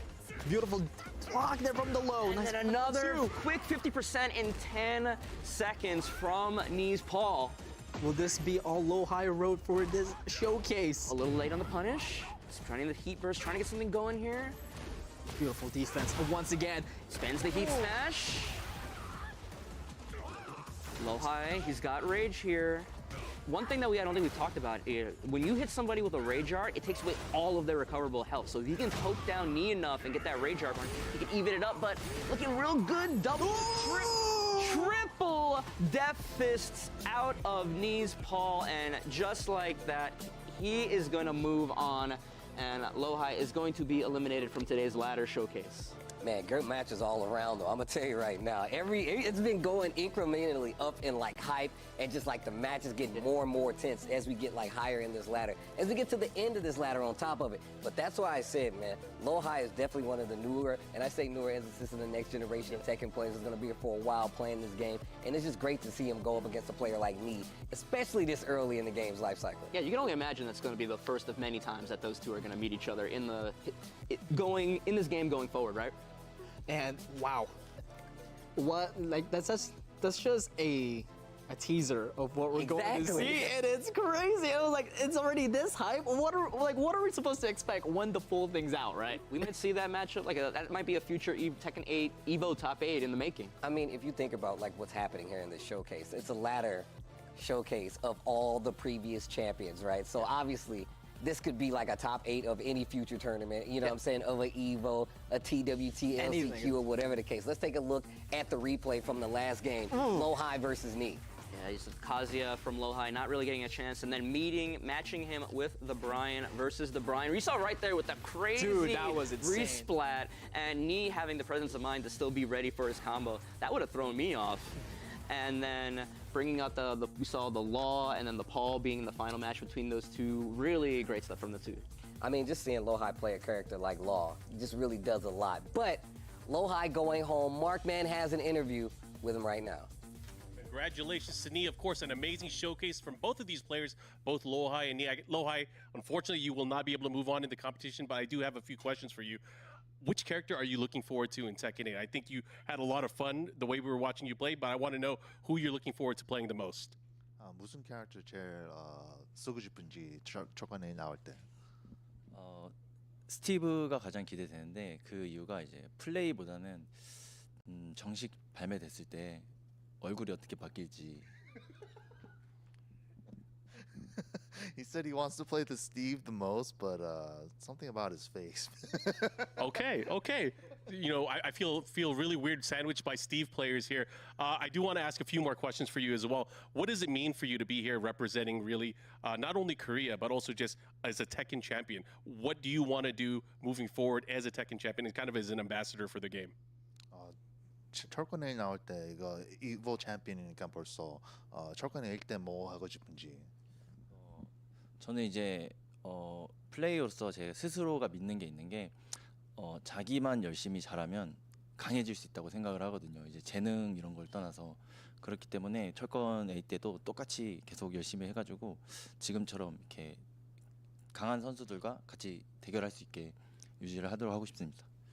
Yeah, he said he always used to think that if I just became the strongest, it's all good. But he's thinking into the future that. Not only him trying to become the best that he can be, but his most closest community around him so that they could all grow stronger together. And he's planning to do that for Tekken 8. Understood. This is a selfish question from me. I just want to know as a fan, out of the characters that haven't been announced yet, is there a character that you want to see from past Tekkens come back? 철권 8 때 아직 캐릭터 안 보여준 캐릭터가 혹시 돌아올 수 있는 캐릭터가 있는지? 돌아오길 바라는 건 없고요. 안 돌아오길 바라는 게 있다면 이제 2D 캐릭터가 안 나왔으면 좋겠습니다. He said instead of like the characters that are returning, I'm hoping for characters that don't return, and it's going to be the 2D character. Okay, I've heard that quite a bit. So last thing I do want to ask you, is there a message to the Tekken fans that are watching at home today that you want to let them know? 메시지가 있는지 사람들 보는 사람들한테. 철권 7 때 이제 열심히 해가지고 이제 에보 우승자도 되고 그랬던 것처럼 철권 8이 나왔어도 이제 계속 열심히 해서 똑같은 위치에 갈 수 있도록 노력하겠습니다. He said that he was able to try his best and become a Tekken 7 Evo champion, and he's hoping that when Tekken 8 comes out, he's able to keep it going. Awesome. So Lohai, thank you so much for being here. And we are going to be continuing more with our Evo Tekken 8 showcase. But first, we got to go back to our boy Tasty Steve with another session of Steve Splainin'.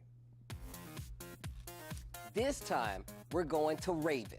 Now, Raven is introduced in Tekken 5, and he's obviously one of the cooler characters out there. He's part of the larger group of ninjas called the Ravens, which we didn't know at the time had an even cooler character, Master Raven, that was leading them, and our newly introduced Victor, who apparently just controls them all. But the fact of the matter is that Raven didn't show up in the last game. He did see Heihachi, quote-unquote, die in T5. That's probably why he didn't join us in the next game, because he miscalled that. But also hired by the UN, which is also ridiculous because the UN is hiring ninjas in the world of Tekken. It is a world war, but it makes a lot of sense. Raven, cool ninja, Steve Splainin'. Thank you, Steve. Tekken University is open for enrollment, and with this right here is one of the professors. But we're gonna take a look at this bracket real quick, and we'll see who's knee's gonna move and face across. And we see ourselves, I want to say right now, the rival for Tekken, Knee versus Arslan Ash. This is a matchup that we are always so excited, and whether we see them, it is always an impactful match to watch. I was hoping this one was gonna happen, but let's let Steve do his thing and introduce our next Evo champion. Now that we're getting to the topper parts of this ladder, I hope you guys understand what you're witnessing right now. We talked about what Knee has done for Tekken, but Arslan Ash has actually put the Tekken world on its head, and with that name, that's gonna be our next Evo champion, multiple Evo champion, Arslan Ash.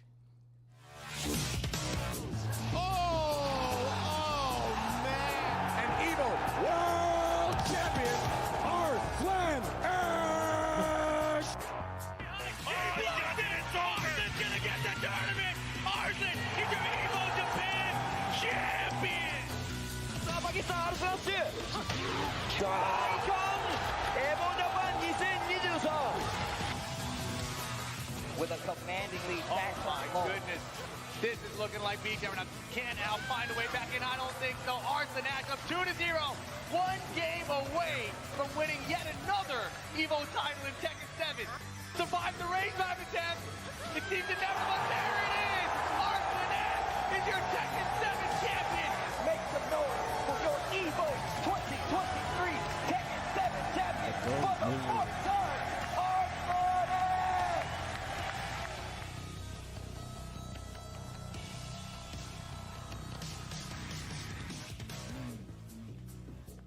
Y'all can clap it up, it's okay, bro. This is the Evo champion you guys are looking at. Arslan Ash, the not one, not two, not three, the four-time Evo champion. I don't even know who else can even claim that. Do you understand how important that is? That there's nobody else that can be like, yeah, I've won it 4 times.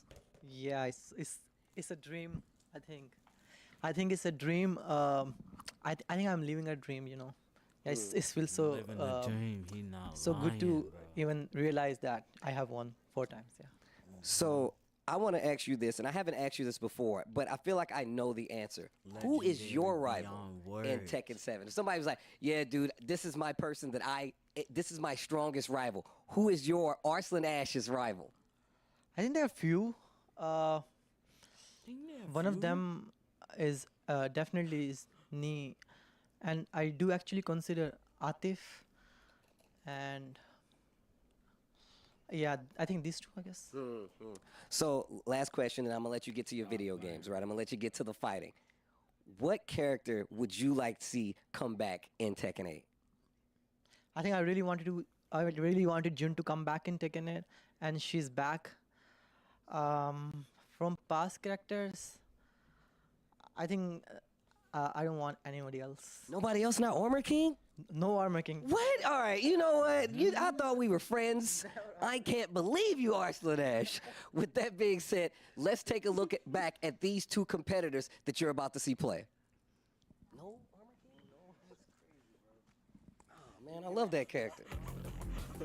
Steve trying to bait him with that Armor King setup, but no dice. But you see right there, this man, 28 years old, he's got 4 Evo championships to his name.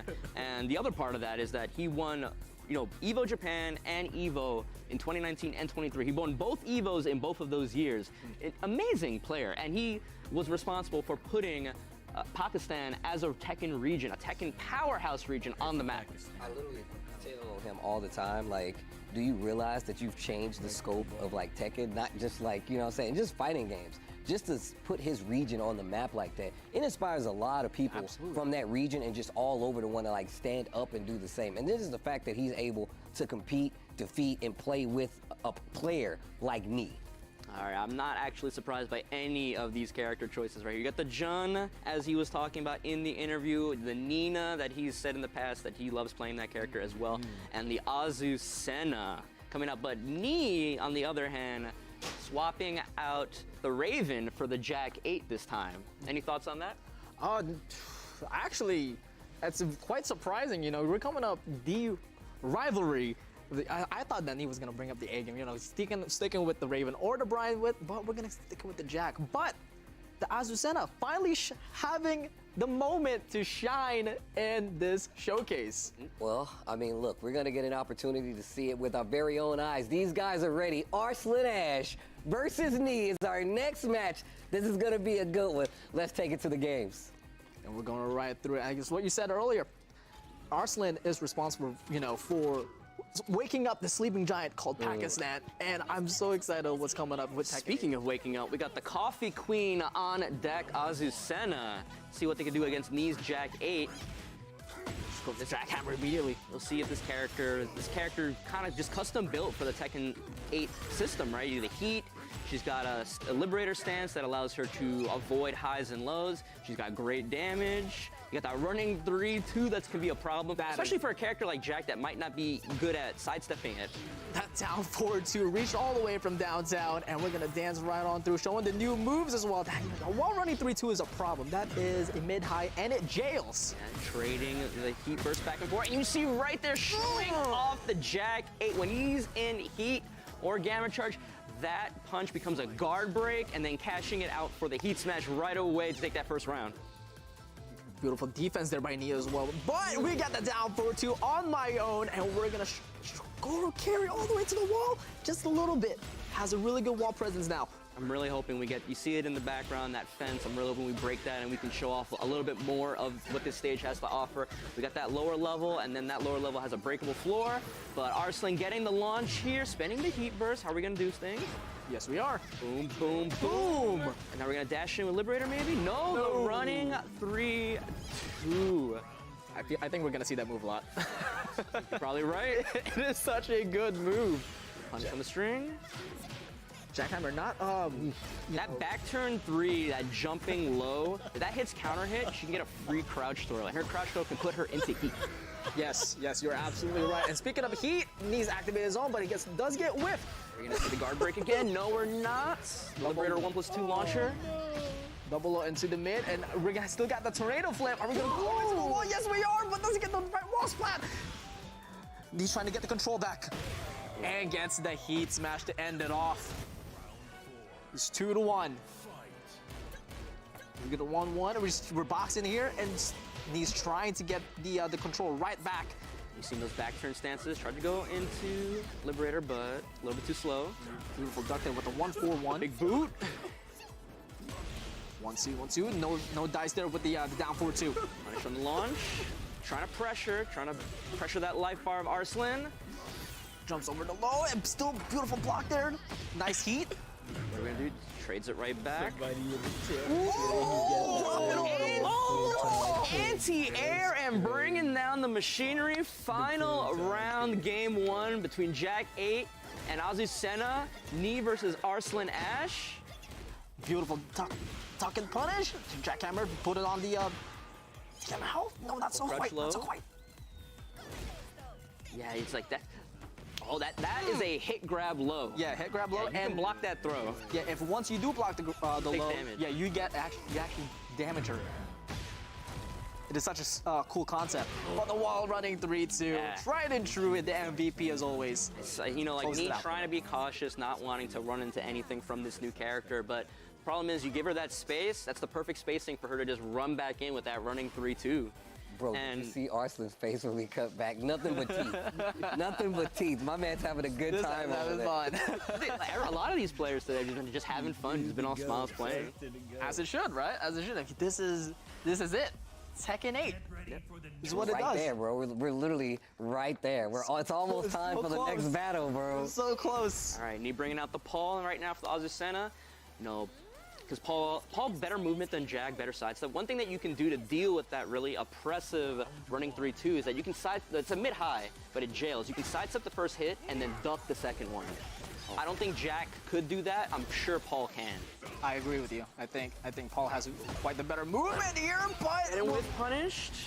Well, able to move out of that down forward 2 now, will ya? Down back 3 into the back turn 2. Arslan being a menace with his Azucena right now. Yep, she says fast there, calling him easy. Sledgehammer out of there, but he's right back. Frame too slow of trying to counter hit him out of that heat burst. Spends the heat smash already, puts him to stance. He's down 3. Spends it. And he still has rage. Spend it on an empowered Death Fist or his own heat smash, but the running 3-2. Do it again. Back to back. Doesn't break that time, but will break the ankles. And the sweep. How could we forget about the sweep? Yeah, she has a knockdown sweep out of that Liberator stance. She just does it so freely. The floor is yours, man. The floor is yours.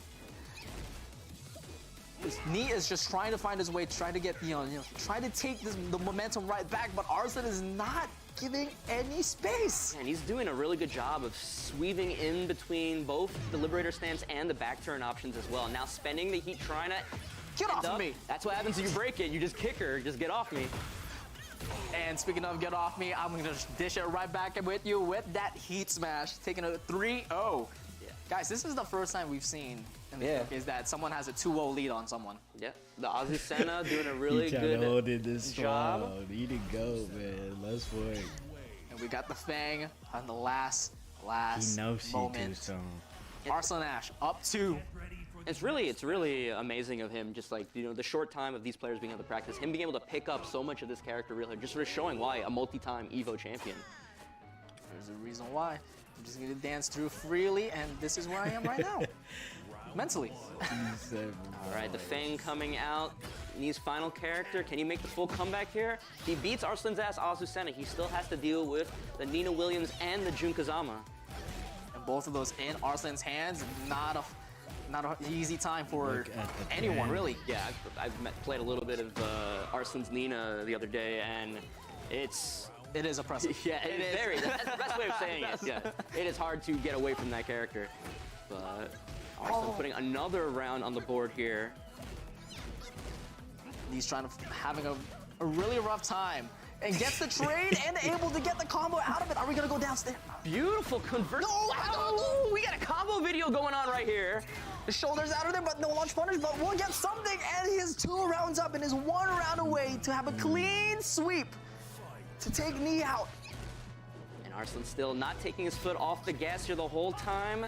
Knee still having trouble dealing with it. Great block and launch from Arslan Ash. Didn't get the dash on the combo, but he's got another great block. Piercing arrow counter hits. Is actually all the way in the corner, spends the heat. Will this be all she wrote? Ooh, great. Ender on the wall there, and another 3 for 3 blocking those down back 3s.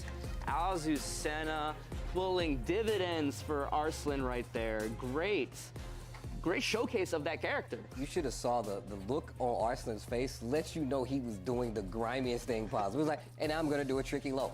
And now I'm gonna do a string that you definitely are not gonna react to, no matter who you are. With the biggest smile on his face. I swear, we went over to him and it was just like teeth. He was having a great time with that character.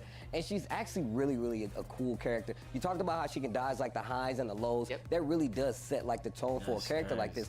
brand new character that really changes the scope of what you're able to do versus them, right? Like we talked about how like, you know, these 2D characters, they did things, the jumps, the meter, but this character does something different where you really have to watch the highs and the lows. And we know there's a lot of instances where you're like, I have to do a low. But what if she calls you out? Arslan taking advantage of it. Yeah, we saw, you know, like we've seen all these existing characters kind of get overhauled and retooled for this Tekken 8 system. Azucena is the very first brand new character that, you know, was made with this new system in mind. And you can see it on display how she uses the heat system, how she can use these stances, how heat empowers her options to push those options even more forward. And she really does like pressure you on like offense, like, and it could just be the play style of Arslan because we've seen him do this before, but like he really does take advantage of what the characters like. You know what? Like you said, it's a system thing. It's like let's see how well you know how to deal with the system. So it's really making a lot of sense to me that we're able to see him play this character like this, and I still feel like it's very early, so of course it's going to seem a little abusive, but. That's how fighting games go, man. When they first come out, people are going to take advantage of what they think is the strongest. Azucena is a brand new character, so everybody's actually needs to go to the lab and figure out how to defeat it. And then figure out how to beat it, and that's how games evolve, and that's how, you know, the character evolves, right? Yeah, absolutely. It's literally a knowledge check. Like, hey, you don't know this? Hey, now you do. But at the same time, you don't know it because it's completely new. You know what's crazy is that like I felt like that's how Tekken has always been though. I feel like Tekken has always been one of those games where it's like we're just looking at it for a while like what is this, you know, and then the more experience obviously which goes across all games, but I feel like Tekken has had that history where it's like you typically go in and you got to get your hands dirty or somebody just beats you up until you learn. But we do have an interview with Nee, one of the best to ever do it. Let's send it over to Mark. All right. Congratulations to Arslan Nash. He will be moving on and the Evo Tekken 8 Showcase ladder. But we have Nee here. Unfortunately, his run here on the ladder ends. Nee, I got to ask you a few questions. I know you've been waiting for a long time for the next Tekken game. We are very close, just a few months away. How do you feel going into it? 철권 8이 나오니까 하고 철권 7을 되게 오래 기다렸으니까 기분이 어떤지. 뭐 항상 이제 신작이 나오는 거는 굉장히 좀 설레는 일이 아닌가 싶습니다. 그리고 이제 세븐을 솔직히 너무 오래 했기 때문에 저는 8이 나온 게 너무 이제 어떻게 보면 안 나올 줄 알았어요. 신작이. 예, 근데 이제 8이라는 게 나오니까 너무 좀 기대가 되고 빨리 이제 내년 1월 26일 되었으면 좋겠습니다. He said, you know, we've played Tekken 7 for a really long time. You know, there was even a moment there where I was thinking that we were never going to get Tekken 8. But yeah, you can't wait for January 26th for the game to come out. Awesome. You know, with so much that's changed over the last decade for all the Tekken players, do you plan on changing the way that you train and that you plan for the competitive Tekken scene in the future? 연습 방법을 혹시 바꾸는지 안 바꾸는지 철권에 나올 때. 뭐 사실 이제 한국은 이제 옛날부터 오락실이 있었기 때문에 이제 게임하는 환경이 사실 오락실이 좀 줄이었거든요. 근데 이제 사실 콘솔로 바뀌는 것은 사실 얼마 되지 않았어요. 왜냐면 오락실이 이제 다 닫으면서 이제 콘솔이 됐는데 사실 한국은 이제 그런 문화에 익숙하지가 않아서 이제 다른 나라에 좀 어려움을 겪는 게 아닌가 싶은 생각도 있고요. 그리고 이제 철권 8이 되면은 사실 이제는 콘솔로 좀 대회나 뭐 이런 것들 준비해야 되지 않을까 싶습니다.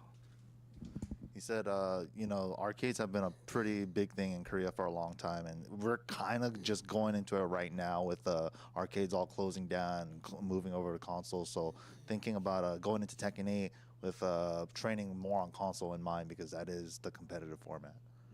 Understood. Now, my last question is something I've been asking all of our champions here. What is your message to the Tekken community? 메시지가 있는지 Tekken fans들한테. 네. 철권은 사실 뭐 굉장히 이제 오래된 게임이죠. 저는 이제 철권 1부터 이제 90년도 때 철권 1부터 했는데 지금 철권 8까지 하고 있다는 게 사실 좀 믿기지가 않습니다. 그만큼 정말 재미있기 때문에 지금까지 할 수 있다고 생각하고 또 철권 8에서는 이제 대회나 이런 것들이 좀 더 커져서 철권으로 이제 좀 생계가 되는 그런 좀 시대가 왔으면 좋겠고 더욱 이제 프로 선수들이나 이런 뭐 상금 규모가 좀 커져야 되지 않나 그런 생각이 듭니다. 그리고 앞으로도 이제 열심히 할 거기 때문에 응원 많이 부탁드리겠습니다. He said he's been playing Tekken since Tekken 1, and you know, he kind of finds it unbelievable that he's playing now till Tekken 8. But he really hopes that Tekken 8 grows a lot bigger than it is right now currently, especially for the players, so that we could take this more professionally and take it to that next level. But yeah, he said he's excited about Tekken 8. I think we are all excited, so thank you, Nee. Thank you, MYK. We will be back, of course, but first we are going to go to our friend, Mr. Tasty Steve, with another session of Steve's Plainin'.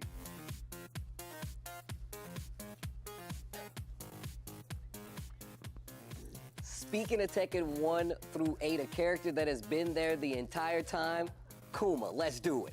No, that is not Kuma. That is Panda. Panda is not the same as Kuma, and that's because it's Ling Xiaoyu's pet panda. It's actually still trained in the Mishima style Zaibatsu, but it also has used the same kind of like Kung Fu and karate as Ling Xiaoyu. But what's crazy is that it's actually raised in the high school for Ling Xiaoyu, so it actually gets to travel around. The bear that it was supposed to be up there was Kuma, who she actually hates, but Kuma loves her, and that is Panda. Had 3 seconds left. Steve explained. Thank you, Steve, so much for another lesson of Steve's Plainin' with the message of Panda. But let's go ahead and check out the ladder. Next up for Arslan's next match, and that is going to be the last EVO Japan of 2020. Book is going to be the last one up, going against Arslan. Our final match of the day.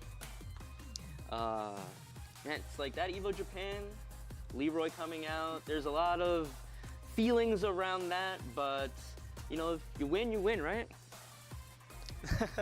And it's Well, look, I talked to Book about this himself. He questioned his Leroy win at EVO Japan. I didn't question it. I was there. Still one of my favorite players to watch. Guys, it's Book. Time for the grand final of EVO Japan. Book versus Mikio, that Julia Chang going up against Leroy Smith. Confirmed. Oh, that is some damage right there. Put it back up, doesn't get the pickup. The confirm! The confirm! Book says, I'm not out of this yet. The stick! The cane! It is tournament point for Talon Book. Oh my God. He confirmed! That could be the tournament! That could be the tournament! Book is your EVO Japan 2020 champion!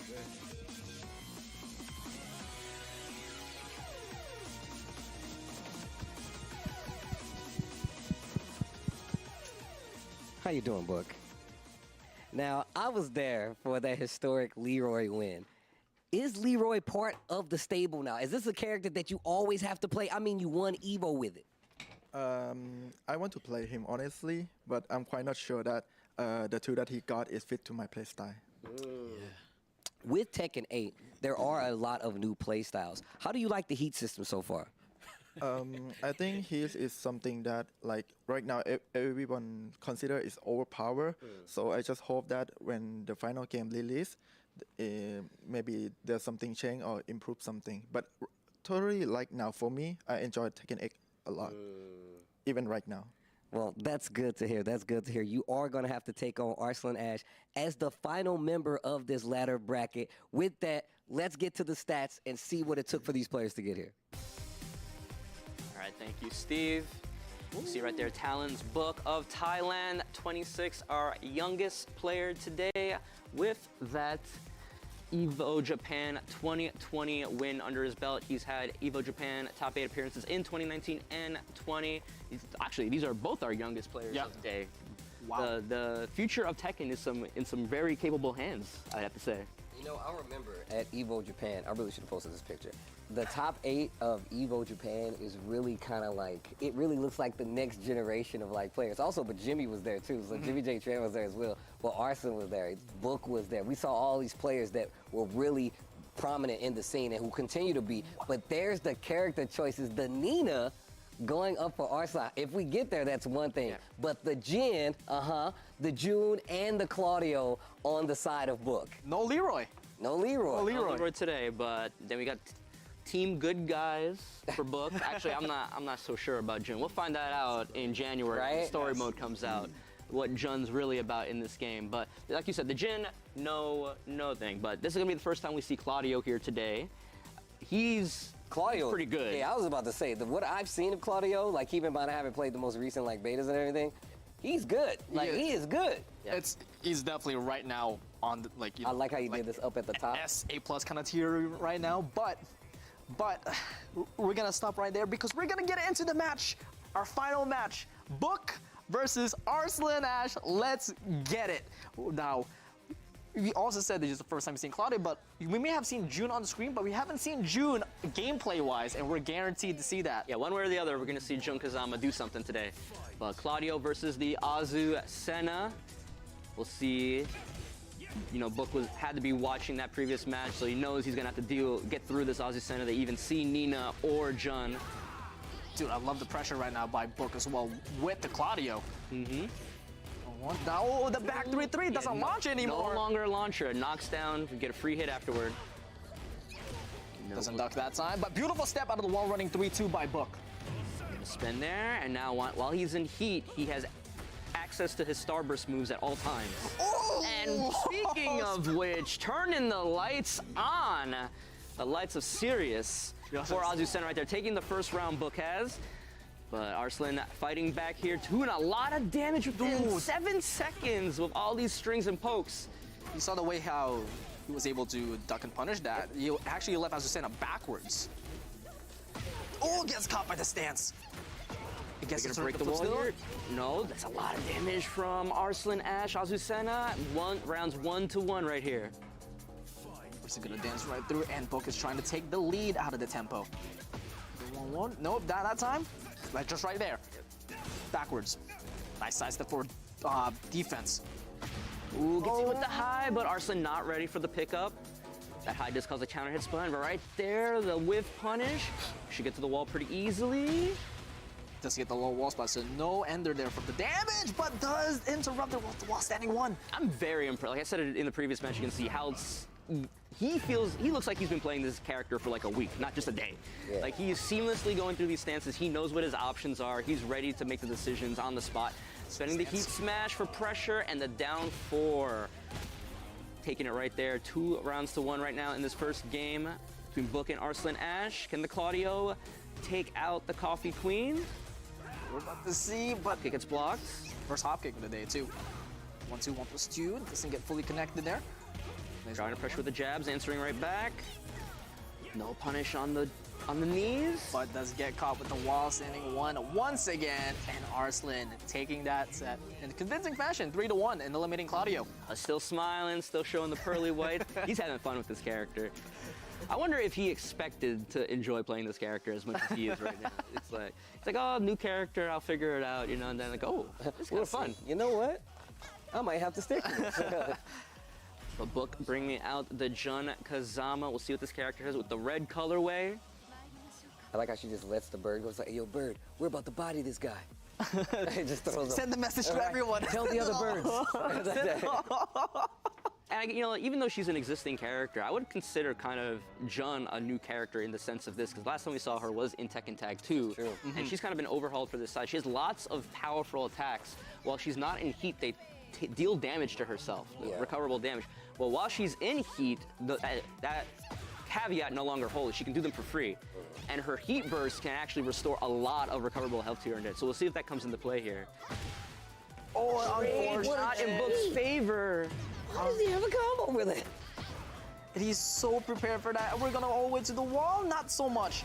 Running through, he's in the corner, spends the heat, try to get some damage going at. Book trying to weather the storm here, doesn't block the low hit throw, and still in the corner, spring kick, and heat burst, trying to get some stuff going. You see right there, here it comes. Spending the light moves. And has his heat smash. Look out of my face, and the running 3. He not only weathered the storm, he got that first round. And remember, with Jun's heat smash, it is like a projectile. Yes. So it's pretty safe. And you saw how much health she regained? Yes, she regains a huge chunk of it. That's why it's so useful for her. So it's really interesting how this character, it's kind of how this character is like built around like losing life and then getting in the heat and then trying to get it all back with that Combo really useful heat strength. But Arslan, again, pressuring. Book using the heat burst, answering right back. Oh, heat burst cancel. Cancel, love it, with the bait from the heat smash, but they get the 4-2 out of there. And the heat smash right back at you. Not dead yet. Oh, The big back three coming out and getting the second round by the skin of his teeth. Just one round away to eliminate Azucena from the team. Nice duck. Just finishing it. So patient. They're cautious, both of them. Using this new stance options. Trying to get the float. Nice duck. Book again just trying to weather this Azucena storm. But again, with back near the wall, counter hits. And still able to pick that up. Doesn't get the side wall splat, but that is okay. Dash that out of there. Spends the heat now. This is a familiar story. Oh, look at that. The quick sidestep and now all the way. Oh, he spent it all trying to get that one hit, but can he get something going here? Or can Arslan get a win, a round on the board here in this second game? Yes, he does. can. Going into round 4. This Jun is looking real sick out of Book. I kind of want to see the mirror match happen if Book can manage to take out this Azucena. Actually wishing for that. That would be so sick. Oh, punish. Punch there. Down for 2. A little off axis. That's the 4 into heat. Nice break. Back 3. Running 3-2. Nice duck again. Book is already used to these Azucena strings. Gets the heat smash. No, not so much. Running 3-2. Keeping it close. Does it that time though? Steve just made the biggest, like, what the hell face next to me right now. But no heat on Book's side. Arslan finally pulling the trigger on his. 20 seconds left the clock. No whip punish there. Nice break out of the 1+2. Ooh, dashes in with the empowered Liberator stance. Using strings. 10 seconds on the board here.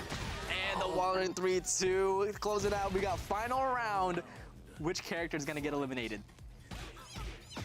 Oh, the 1-1 into stance. The 1+2 gets the launch. Jabs for wall carry. Doesn't get a clean wall splat right there. But now, okay, Arslan really turning it on here, not giving Book any opportunity for counters. But whips the heat smash. Gets put in the corner right now. This is Book's opportunity to try to get something going. Oh, the back turn 2. No counter hit. There's a lot of pressure going on. He is not giving any room to play for Book. And just like that, takes it convincing on the final round. June is eliminated from Book's team. Yeah, Book had some really good moments with the Jun Kazama, but couldn't close the door on Azucena. And now, the tried and true for him in Tekken 7. He's got to pin all his hopes on winning this showcase today on Jin Kazama, the classic outfit too. This outfit, you know, I think right now, obviously you come from the Tekken 3 with the flames. I think this one is like a very close second of my favorites. All right. Can Book make the 3-character comeback against Arslan Ash? Or will He's gonna have to deal with Azucena first before we can even get a hint of Nina or Jun. Starts off with a down 4, immediately going for the low, and low right back to you. See if he's learned enough of these Azucena strings to maybe find opportunities to bring out the Jin parry. That's true. That's true. Maybe he can parry that running 3-2 and get a decent punish off of it. We'll see what happens. The 2-1's coming in. Very, very clean right now for Book. Good movement to get himself away from that wall, but he took the bait from Azucena and got launched by the Liberator 1+2 right there. To Demon Point again, it is now a heat engager now. See the parry coming out, but the multiple hits of the strings still not used to them. So close to 1-4, and it's talking all the way to the balcony break. Just one mistake. Finding his way back to mid-screen. 4-3, 1-2. Ooh, gets hit. No, wasn't ready for the follow-up hit. Look at the dominant right now for Arslan Ash. He is not letting Book play at all, and is 1 round away for the showcase win. Yeah, I don't know what the code is, but he's definitely cracked it with this Azucena, and no one's been able to stop it yet. Forward 4 counter hit. First one in, and pick up. Yep. Beautiful. 1-2. Ooh, great conversion. And we break the balcony. Beautiful awareness, but tried a little bit too hard. Dash underneath him with the empowered liberator. Oh, counter hit throw, or maybe the parry. And you can't break that. And you can't break that either. You gotta block that one. Sends the heat smash. Rage in hands. We got 25 seconds left in the clock. One more chance for Book to hold on here, but Arslan Ash with the running 3-2 takes it, and Arslan Ash is going to be your Evo Tekken 8 Showcase winner today. Yeah, Azucena, bro. Like, I'm literally just finding out so much stuff from just watching him play, and it is already looking like a problem. Like we said, I have to hit the lab and understand how this character is going to. I think everybody has to hit the lab. Everybody has to do that. Like, 100%. Oh, goodness. Like, I remember when Azucena came out, everyone started abusing it, and I was like, this character is a problem. Yeah. We just saw what Arslan did, and we're just seeing the results here. It is going to be... That was our second 3-0. Yeah. Yep. I mean, look, we talked about what Arslan, how good of a player Arslan is. It makes sense that he's able to take this gameplay, adapt it into a day strategy, and then make this character a threat. But once again, this goes back to what you were saying before, that like this is for this character. This system really does benefit this character, and I really like just how different she is from everybody else. And I've always been a fan of having to change up the regular Moreau like gameplay, where like you have to change it up versus these new characters. So Azucena definitely fitting that. Yeah, and then, even, we don't know exactly how good this character is. It could just be Arslan is an amazing player. We know he's an amazing player. 4-time Evo champion. It could be. It could be. Maybe he's pretty good. Maybe. Just a little bit. But the ability to, on very short notice, really have this very cohesive game plan with this character and execute it is super interesting. It's not the easiest thing to do, but Arslan Ash gonna be our Evo Showcase Tekken 8 winner here. And like we've done before, Mark, man, we'll be having an interview with Arslan Ash. Let's take a listen. All right, congratulations, Mr. Arslan Ash, and of course, thank you, Book, for competing as well. Arslan, I gotta tell you, man, you did some very impressive work there with Azucena. How do you feel about that character? I really like that character. Yeah, I think she's so fun.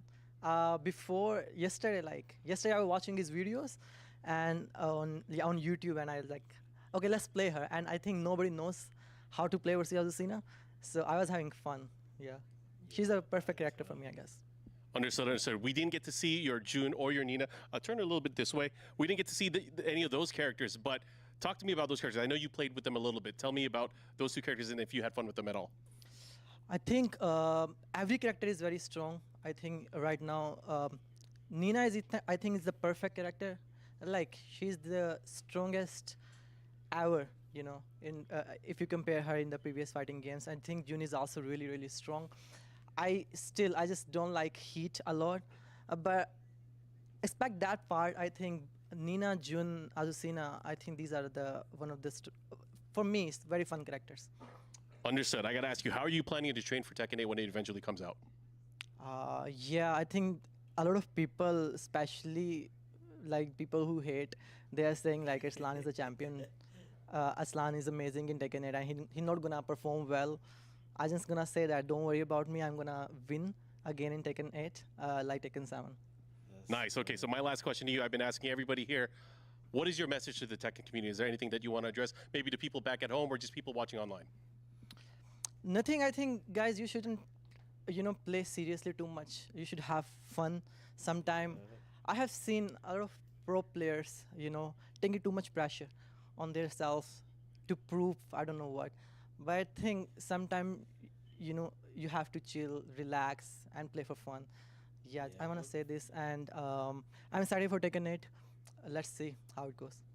Okay, I'm excited for Tekken 8 as well. And again, thank you for coming out here, all the way out here to Los Angeles to participate in this showcase. But right now, we are going to go back to our friend, Mr. Tasty Steve, and the final installment of Steve's Splainin'.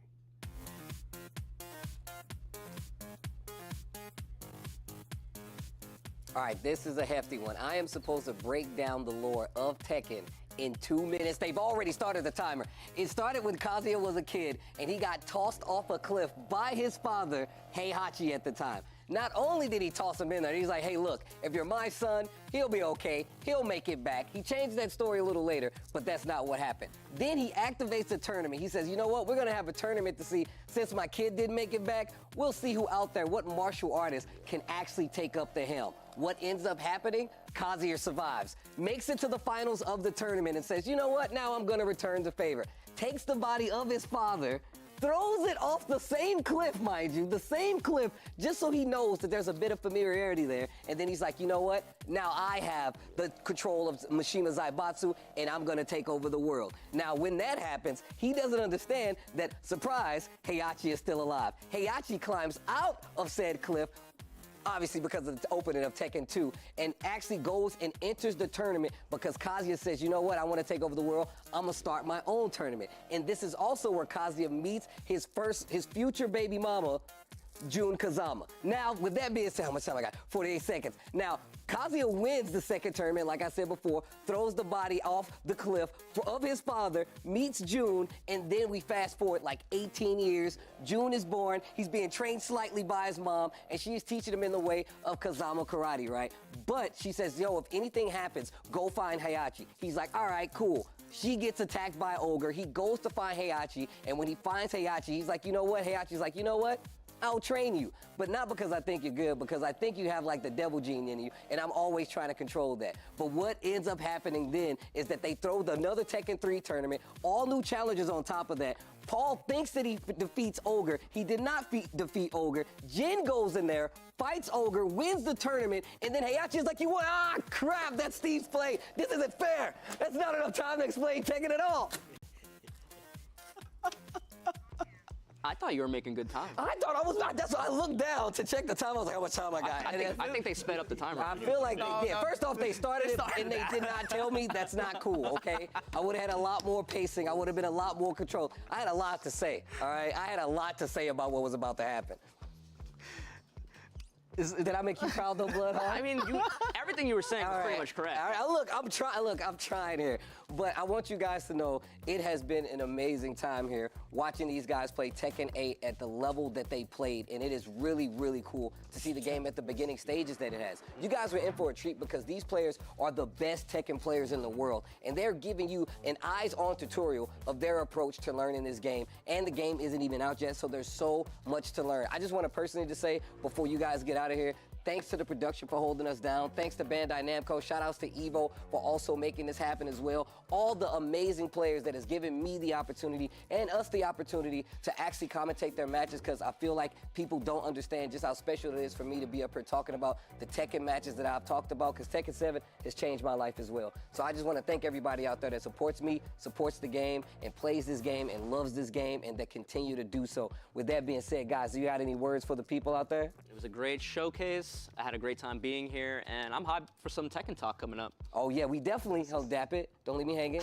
Bam, dap it, dap it. Thank you guys so much. We're gonna actually take a break this time, but don't go far. We have a Tekken talk coming up. Harada and Murray, our fearless Tekken leaders, are in the building, and we still have the final character reveal. Camera, don't leave me. Don't let them leave me. Come back after this break. We got that Tekken talk for you right on deck. Don't go anywhere.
What's up, guys? We just finished our EVO Tekken 8 showcase, and we're starting now with our Tekken Talk.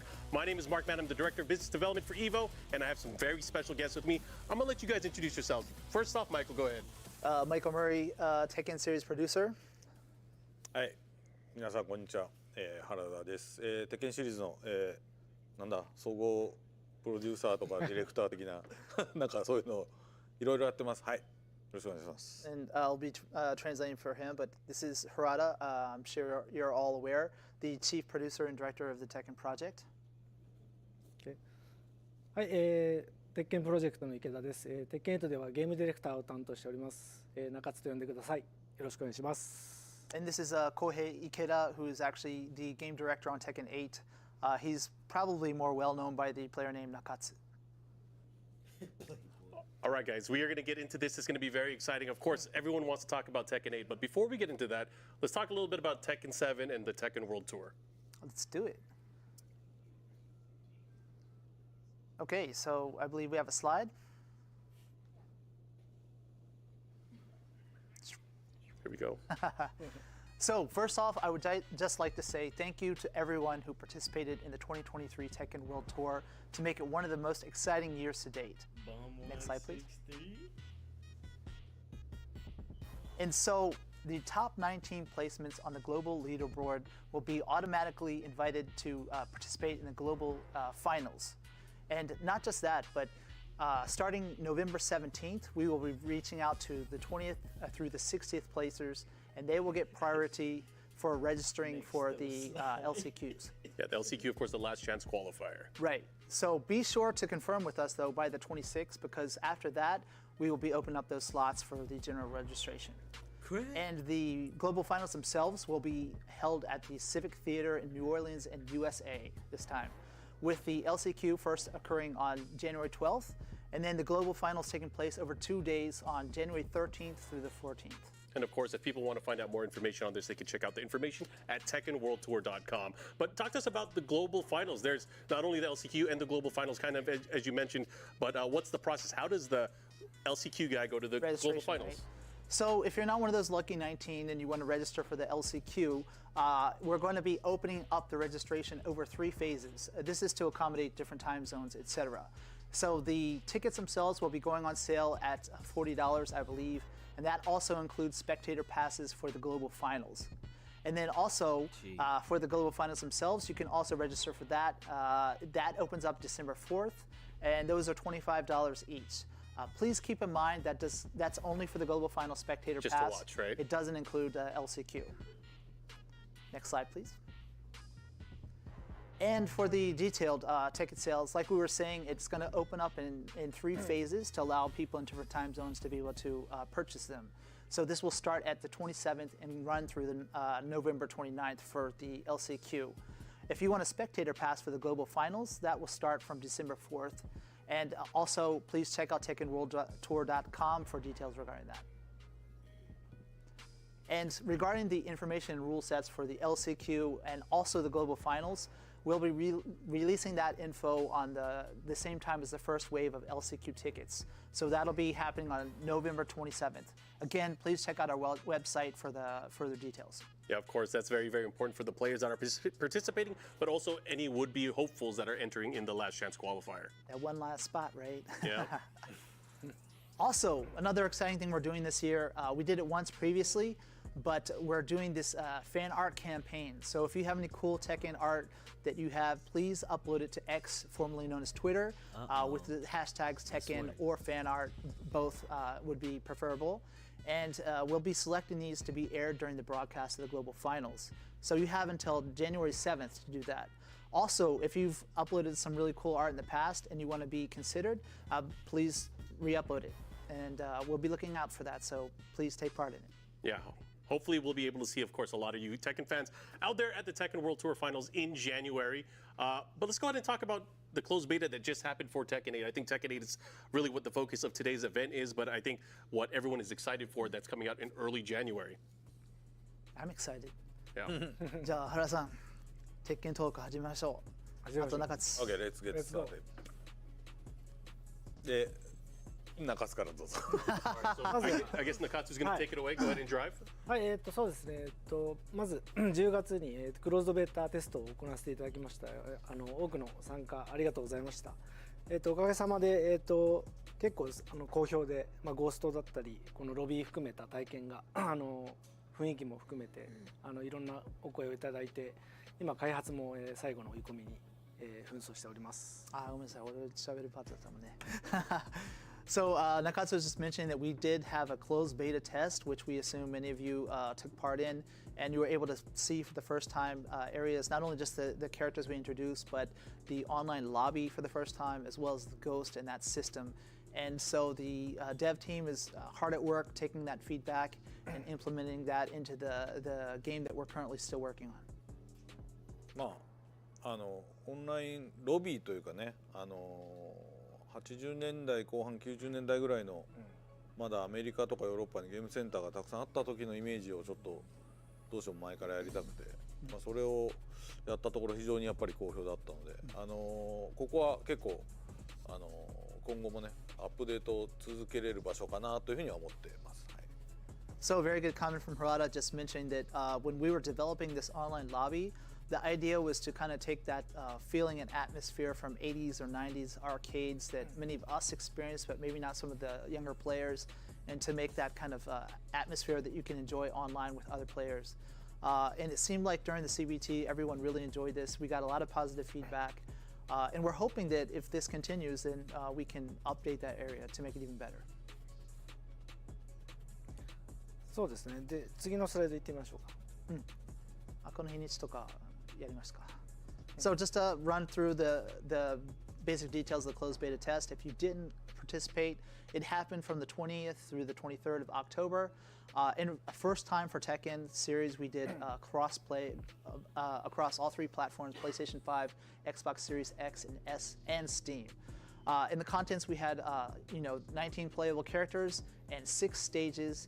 And the modes we had also, Harada was just mentioning the Tekken Fight Lounge, but also rank match, quick match, battle tutorial, community, and other options were available during this time.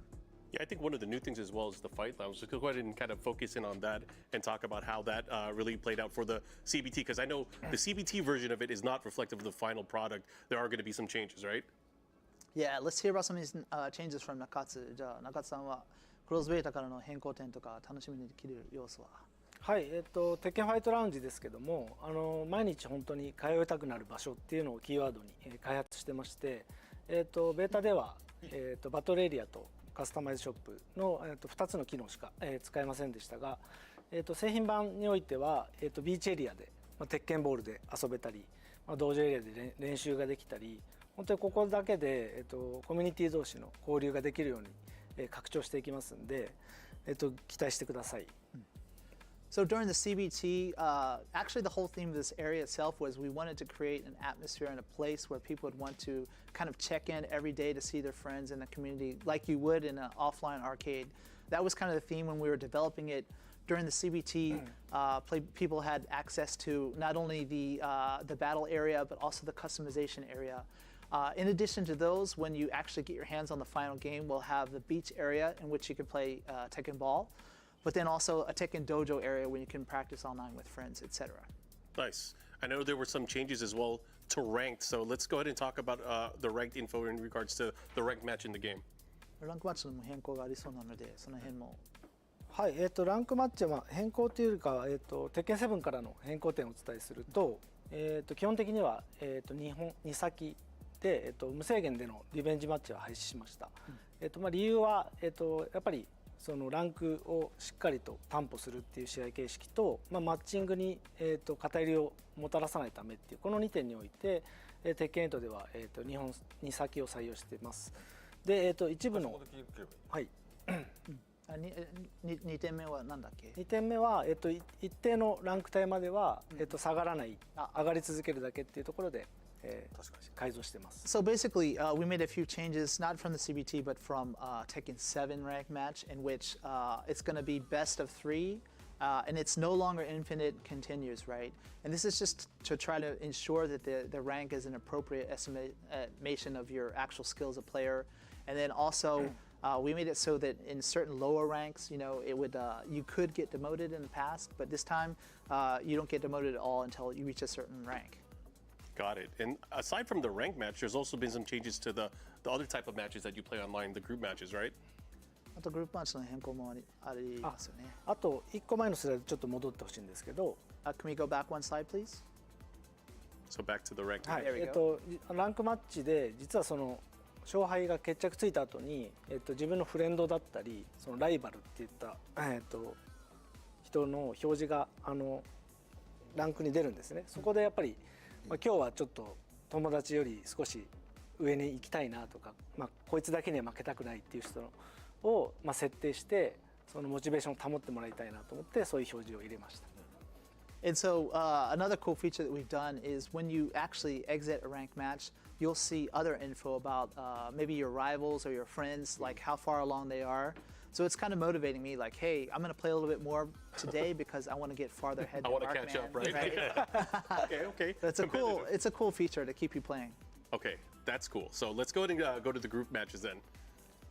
はい、グループマッチはその目の前の人と遊んだり、グループに、なった筐体で、友達と遊ぶ機能なんですけども、筐体の実は、看板が、グループのアイコンを示してたんですけども、クローズベータテストでこれどうやったらこの人と戦えるんだろうっていうのがちょっと分かりにくかったので、そういう声を結構たくさん聞いたので、グループを LINE で囲むことでより、このグループで対戦できますっていうのを視覚的に分かりやすく、改造しました。ですよね。元々ゲーセンにあるような発想だ。そうですね。はい。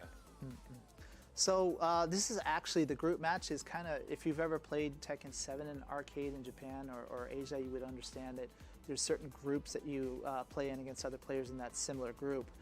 This was in the closed beta test, and although on the actual arcade cabinet in the game it had the same panel layout for everyone in the same group, some people apparently weren't able to pick up on that. It wasn't quite intuitive.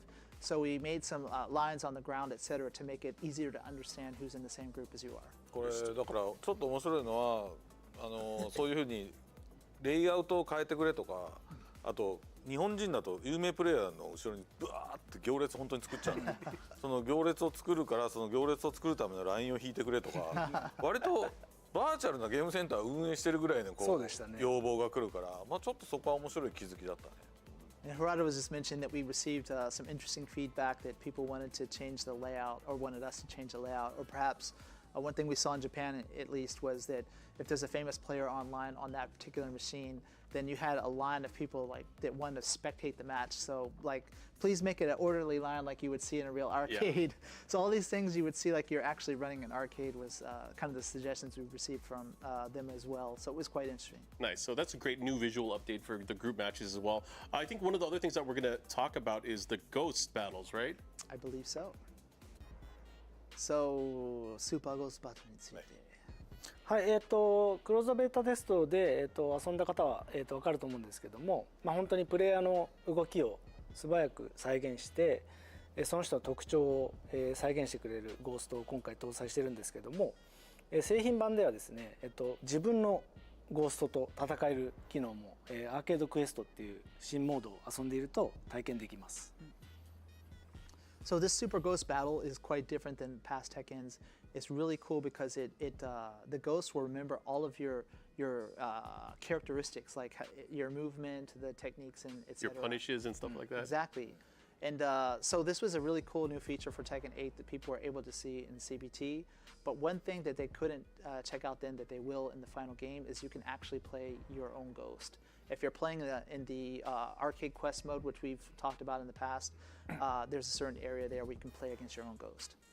なんで自分のゴーストと戦うと結構面白い効果があって、どんどんゴーストが成長していくのを見てると、まるでなんか息子がこう成長していく様を見ている感じで、自分の分身なんだけどすごく愛着が湧くんですよ。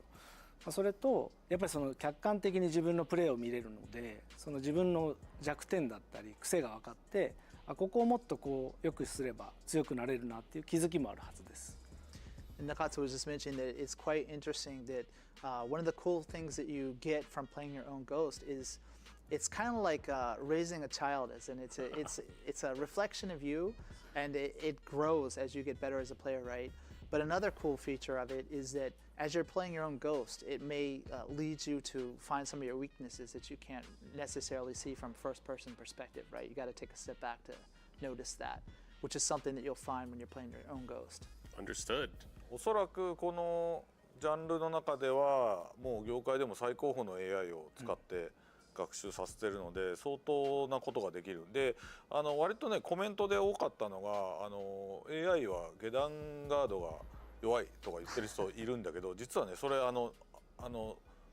そのプレイヤー自体があまり下段ガードできてない証拠なんですよ。で自分のとやると分かります。割と下段ガード甘い人は本当に甘くなっちゃうので、そういうところまで覚えちゃうということを考えると、自分の成長に合わせて本当 AI も成長してくれるので、そこは本当ミラーになってるぐらいの感じで遊べると思いますね。So Harada's comment was quite interesting that it is kind of a reflection of yourself, and it is much more complex than anything you've seen so far in fighting games as far as how much it is able to remember and actually perform in a match. But one of the kind of interesting things of feedback we received from players that tried it out was it seemed like the Ghost was really bad at blocking low attacks. But Harada's like, well, that's because you're bad at blocking low attacks, and the Ghost is just a reflection of that. So that's one thing that kind of lets you realize things about yourself. Cool feature, but of course, we have a lot more. I think one of the features that was developed in between the seasons of Tekken 7 is the My Replays and Tips. One of my favorites. Yeah. So I think that was super useful for especially up-and-coming players, but let's go ahead and kind of focus on how that's coming back in Tekken 8 as well. 7にも途中に追加したマイリプレイのチップスですけど、パワーアップしてこう帰ってきたっていう感じですよね。はい、マイリプレイのチップスの前にもう一つゴーストでお伝えしたいことがあるので、一つ前のスライドに戻っていただいて。Sorry again. There's another cool thing that Nakatsu wants to talk about the Ghost, so if we can go back a slide, please. Oh, there was another Ghost slide. Okay. Yeah, no, just this. Oh, okay. ゴーストバトルにはですね、実はそのリーダーボードから、ゴーストをダウンロードすることもできて、そういうことができると何がいいかっていうと、例えば新キャラクターだったりいろんなキャラクターと対戦したくてもマッチングしないじゃないですか。だけどそのリーダーボードからゴーストを選択して、対戦することでそのキャラクターの対策ができたり、苦手とする人がもしいた場合はその人の癖をつかむといったロビーで会わなくてもできる、疑似対戦みたいな形もできるので、結構このゴーストの遊びはかなり鉄拳8で力を入れて体験としても強化した部分なので製品版に期待してほしいです。Another important difference from the CBT that he just had to mention was that in the CBT you had to be online with someone. I had to meet you in a lobby to play your Ghost. Yeah. But you can actually in the product go through the leaderboard to do that. So I can find a famous player to fight against a Ghost, or another useful measure is if there's a certain character that you don't see much online, you can find that in the leaderboard and play against that Ghost to kind of learn more about that character. Understood. 今回もね、ほらプロ同士のね、実は裏でこう、そうですね、プロ同士のゴーストを作って、プロゴースト同士を対戦させるってやったら、さっきの試合みたいに本当ノビがボンボンボンって3連勝したけど、本当そんな感じで。さっきの結果に似たような感じでね進んでいったもんね。そうですね、検証中のちょっとバージョンでやらせていただきましたけど、素晴らしい。だからそれぐらい結構いい面白い遊びがどんどん今後広がっていくかなという予想がありますね。俺のゴーストもね、中津のゴーストに勝ったしね。俺のゴーストはチープだしね。So Harada's mentioning there's other stuff we plan to do in the future if people really enjoy this aspect, like have maybe a champion's ghost each fight each other. Oh wow! Something we do in the dev environment currently, where I mentioned my ghost defeated Nakatsu's. I was quite happy about that. And of course, Harada's is a pretty cheap ghost as well. So please look forward to that. Okay, we're gonna look forward to that for sure. Let's go back to the My Replays and Tips again. You were kind of talking about one of your favorite sections or updates to the game. How is it in Tekken 8? Tekken 8では、はい、変わったところで。マイリプレイ&ティップスはですね、自分のリプレイからその改善点を、リアルタイムに表示してくれて、その場で練習できるっていう機能なんですけども、オンラインの対戦だけではなくって、今回、テッケン8で追加するアーケードクエストのバトルだったりスーパーゴーストバトル、いわゆるゴーストとの対戦でもそのマイリプレイ&ティップスに対応しているので、例えばちょっと対人戦で、挑んでその改善点をこう自分で見つけるっていうのはちょっと抵抗がある人にも、オフラインでの遊びの中で自分の改善点が分かるようになっているので、ゴーストと対戦してリプレイで改善点を練習するみたいなこういった遊びもできるので、その辺は製品版で楽しみにしてほしいです。So what's really cool about this My Replay and Tips is you don't have to actively go out and look for the information. You can just boot up the game and look at it, and it'll tell you what you need to improve on to get better as a player. And so you can use this with not just your online plays against other people, but if you're playing in various modes or with another ghost character or something like that, it will also give you access to My Replay and Tips. So I could play against someone's ghost rather than playing them directly. And it kind of lowers the hurdle a little bit if you feel really nervous about going online. なんで、もしかすると、そのオフラインの、バトル、ゴーストとのバトルだったり、オンラインでもそのプロフィールからゴーストと対戦できるって機能があるので、対人戦は一回もやったことないんだけど、すごく強くなりましたって人が生まれるかもしれないです。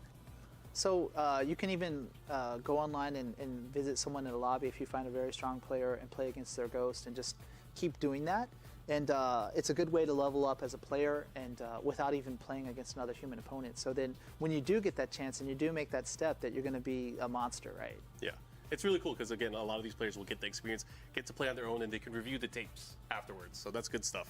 Cool. So I think we're going to go ahead and go on to the next slide.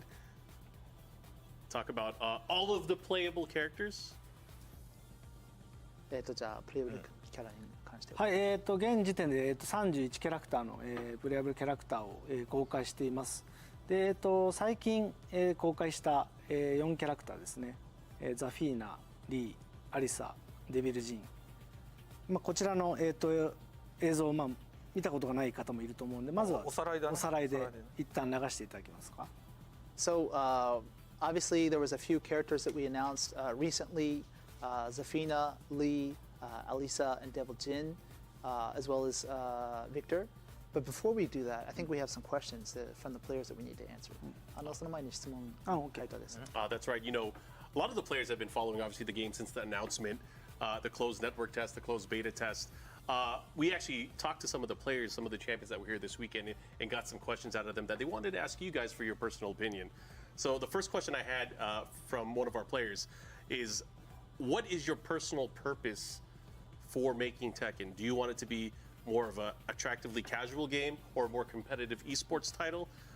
Many players are trying to make a living by playing the game, so they'd love to know your feedback and maybe it could guide them in the right direction. 集まったチャンピオンからさまざまな質問をもらって、その1個目が、鉄拳を作る目的はどういう目的ですかって、もっと言うと、カジュアルのオーディエンスに向けたものなのか、この e スポーツに特化したプレイヤーに向けたものなのか、どういう人のために作っているのかという感じですね。で、この人もそうなんですけど、その人の周りにもこの、自分のなりわいとして、e スポーツプレイヤーではあるので関心がありますと。そうですね。まず簡単に言うと、もちろんできるだけ広い、層の人に遊んでもらいたいというふうに考えてます。かといってじゃあうちの母ちゃんに遊んでもらいたいかって言ったらそういうところをターゲットにはしてませんけど、ただe スポーツのタイトルとして作ろうというふうには最初からそういうふうには作らないですよ。裾野を広げて、結果的に楽しむ人が増えたら結果論として競技する人も出てきたっていう形が理想だと昔から思ってやってるので、できるだけ極端しオンラインで遊ばねえぞという人がパッケージで買ってもこのストーリーモードとかいろんな充実したモードをすっごいお金かけて作ってるので、実はそっちの方がむしろねなので本当にパッケージゲームとしてオフラインのゲームとして買っても満足いくぐらいっていうつもりで作ってますが正解だよね。そうですね。多分理想はバスケみたいな、同じ競技ですけどすごい軽くに遊べる人もいるし、それを極めた人が NBA とかで活躍するという感じがありそうですね。いい回答するね。最初から君が答えた方がよかったね。So Gerardo was just mentioning that we obviously want to appeal to a wide audience. Whether that's casual or not is kind of maybe a different way of measuring that. But that said, it's not like he's expecting his own mother or someone to be playing Tekken avidly. So we hope to appeal to a casual audience, but also people, esports players, etc. More than that, though, it's not just that base core game. It's more about all the one-player content, the story mode, all the other stuff that we have that you can enjoy by yourself. So it's a very a wider audience than perhaps this question kind of hints to. And I just said it's kind of like basketball, right? You have the same kind of sport that I even enjoy and a bunch of casual people can enjoy. And if you're good enough, eventually you make it to the NBA. But it's still the same sport, right? Understood. And Harada said, "Wow, that was a really good answer. You should answer that." So that was your version. Last question then. This one's going to go a little bit deep because it kind of talks about the Tekken series as a whole. What does the team think personally about some of the attractive points or maybe even the negative points of the Tekken series that they kind of want to shape into how that would reflect into the development of Tekken 8? 3人で考える鉄拳の強みと弱点を考えて、鉄拳どう持っていきたいかという質問ですね。結構難しいな。Yeah, very difficult. 彼はね、僕を取材してた側でもあったので、面白いんですよね。プレイヤーでもあったし、メディアでもあったし、今や開発者でもあるっていう3つの顔を持ってるので、逆にいろんな視点で言えるかなと思うんですけど。So Harada first throws this question to Nakatsu because he's kind of got interesting experience that he started off as a player of Tekken. Then he was a journalist who actually interviewed Harada about Tekken. And then he joined the development team. So he's got a variety of different experience surrounding this. そうですね。鉄拳シリーズのやっぱり魅力っていうのは本当にいろんな魅力的なキャラクター、例えば、格闘家もそうですし、その動物も出てくるし、メカも出てくるっていう本当に多種多様な個性的なキャラクターが出てくるっていうのが魅力的だっていうのと、やっぱりたくさんのその実在の格闘技から、我々オリジナルの格闘流派も含めていろんな技動かしてて楽しい技をたくさん提供するっていうところで、本当になんていうんですかね、裾野がすごく広くて。受け皿としてもとても魅力的なコンテンツだと思ってるんですけど、それをやっぱり一番どんどん長年積み上げていくと、どうしてもかなり数が多くなったり習得するまでの時間がかかったりって、これ魅力の部分でもあるんですけど、そういったところを、どんどんテッケン8で良くしようと思って。スペシャルスタイルみたいなものをつけたり、そのアーケードクエストとか、ゴーストを含めて、よりカジュアルな人にも遊びやすくするってところで、魅力が反面裏返しでマイナスポイントになるところを、いろんな機能モードで補っていくことで、たくさんの人に遊んでもらえるようなゲームにしたいと思って開発しました。Very good answer. So he was mentioning that if you're familiar with Tekken, which I assume most people watching the stream are, that we have a variety of different characters, whether it's a master martial artist or some kind of a bear or animal, or even robots who are like Alisa or Jack or something like that. So obviously all these different unique fighting styles, some of them real, some of them created by us, and all these characters have so many techniques on their own, right? And so it appeals to a wide audience because it's likely you'll find a character that you really can connect with. At the same time, if you're brand new to the series, it is a lot of content that you have to kind of remember and get up to speed on before you can really jump in with people who are long-term fans. So it's at the same time like one of the strongest benefits, but that's one of its weaknesses, right? So how do we kind of conquer that weakness? Especially for Tekken 8, we put a large focus on the special style, which is quite unique. And that's really supposed to help people who are new to the franchise. Also, Arcade Quest, which as you're playing, it kind of teaches you the ropes of Tekken, and the buffed tutorial mode, the practice, and these various things that we've implemented in the game to make it easier to make that jump into Tekken. すごいね。このパート台本ないのに弱点言うふりして製品のアピールポイントを喋ったからねこの人。さすが中津でも同じこと考えてた。よかった。いや俺危ない。俺最初だった俺変なボロクソ変なこと言うとこだったんだけど。よかったです。よかった。もう言わんとくわ俺。So Rada was just laughing. He thought it was interesting that Nakatsu. We don't have a script at all. If you're not aware of that, he was just saying it was interesting that Nakatsu took that he's supposed to say a weakness and he kind of disguised it and turned it into the benefit of the product. And I was like, well, we're on the same wavelength because I was thinking the same thing. And Rada's like, I was just going to say something out of left field, so maybe it's better that Nakatsu answered that one. All right, well, thank you for the answer. Thank you. We do have to move on, of course. We were just talking about all of the playable characters. You know, you just mentioned Victor as well. I know we had a video as well that we wanted to play, so I think we'll go right into that, right? Yeah. Let's do it.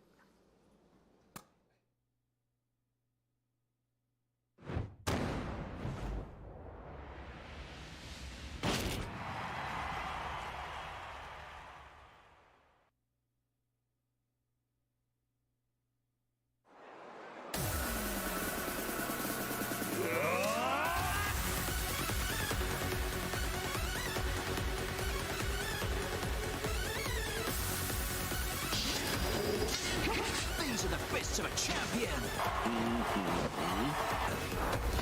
Abish. فليكن كل منا خسارته.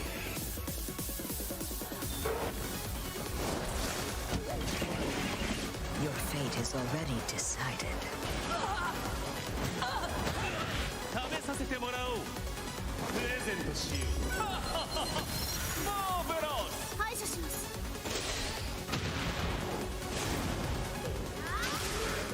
罪と共に生きろ。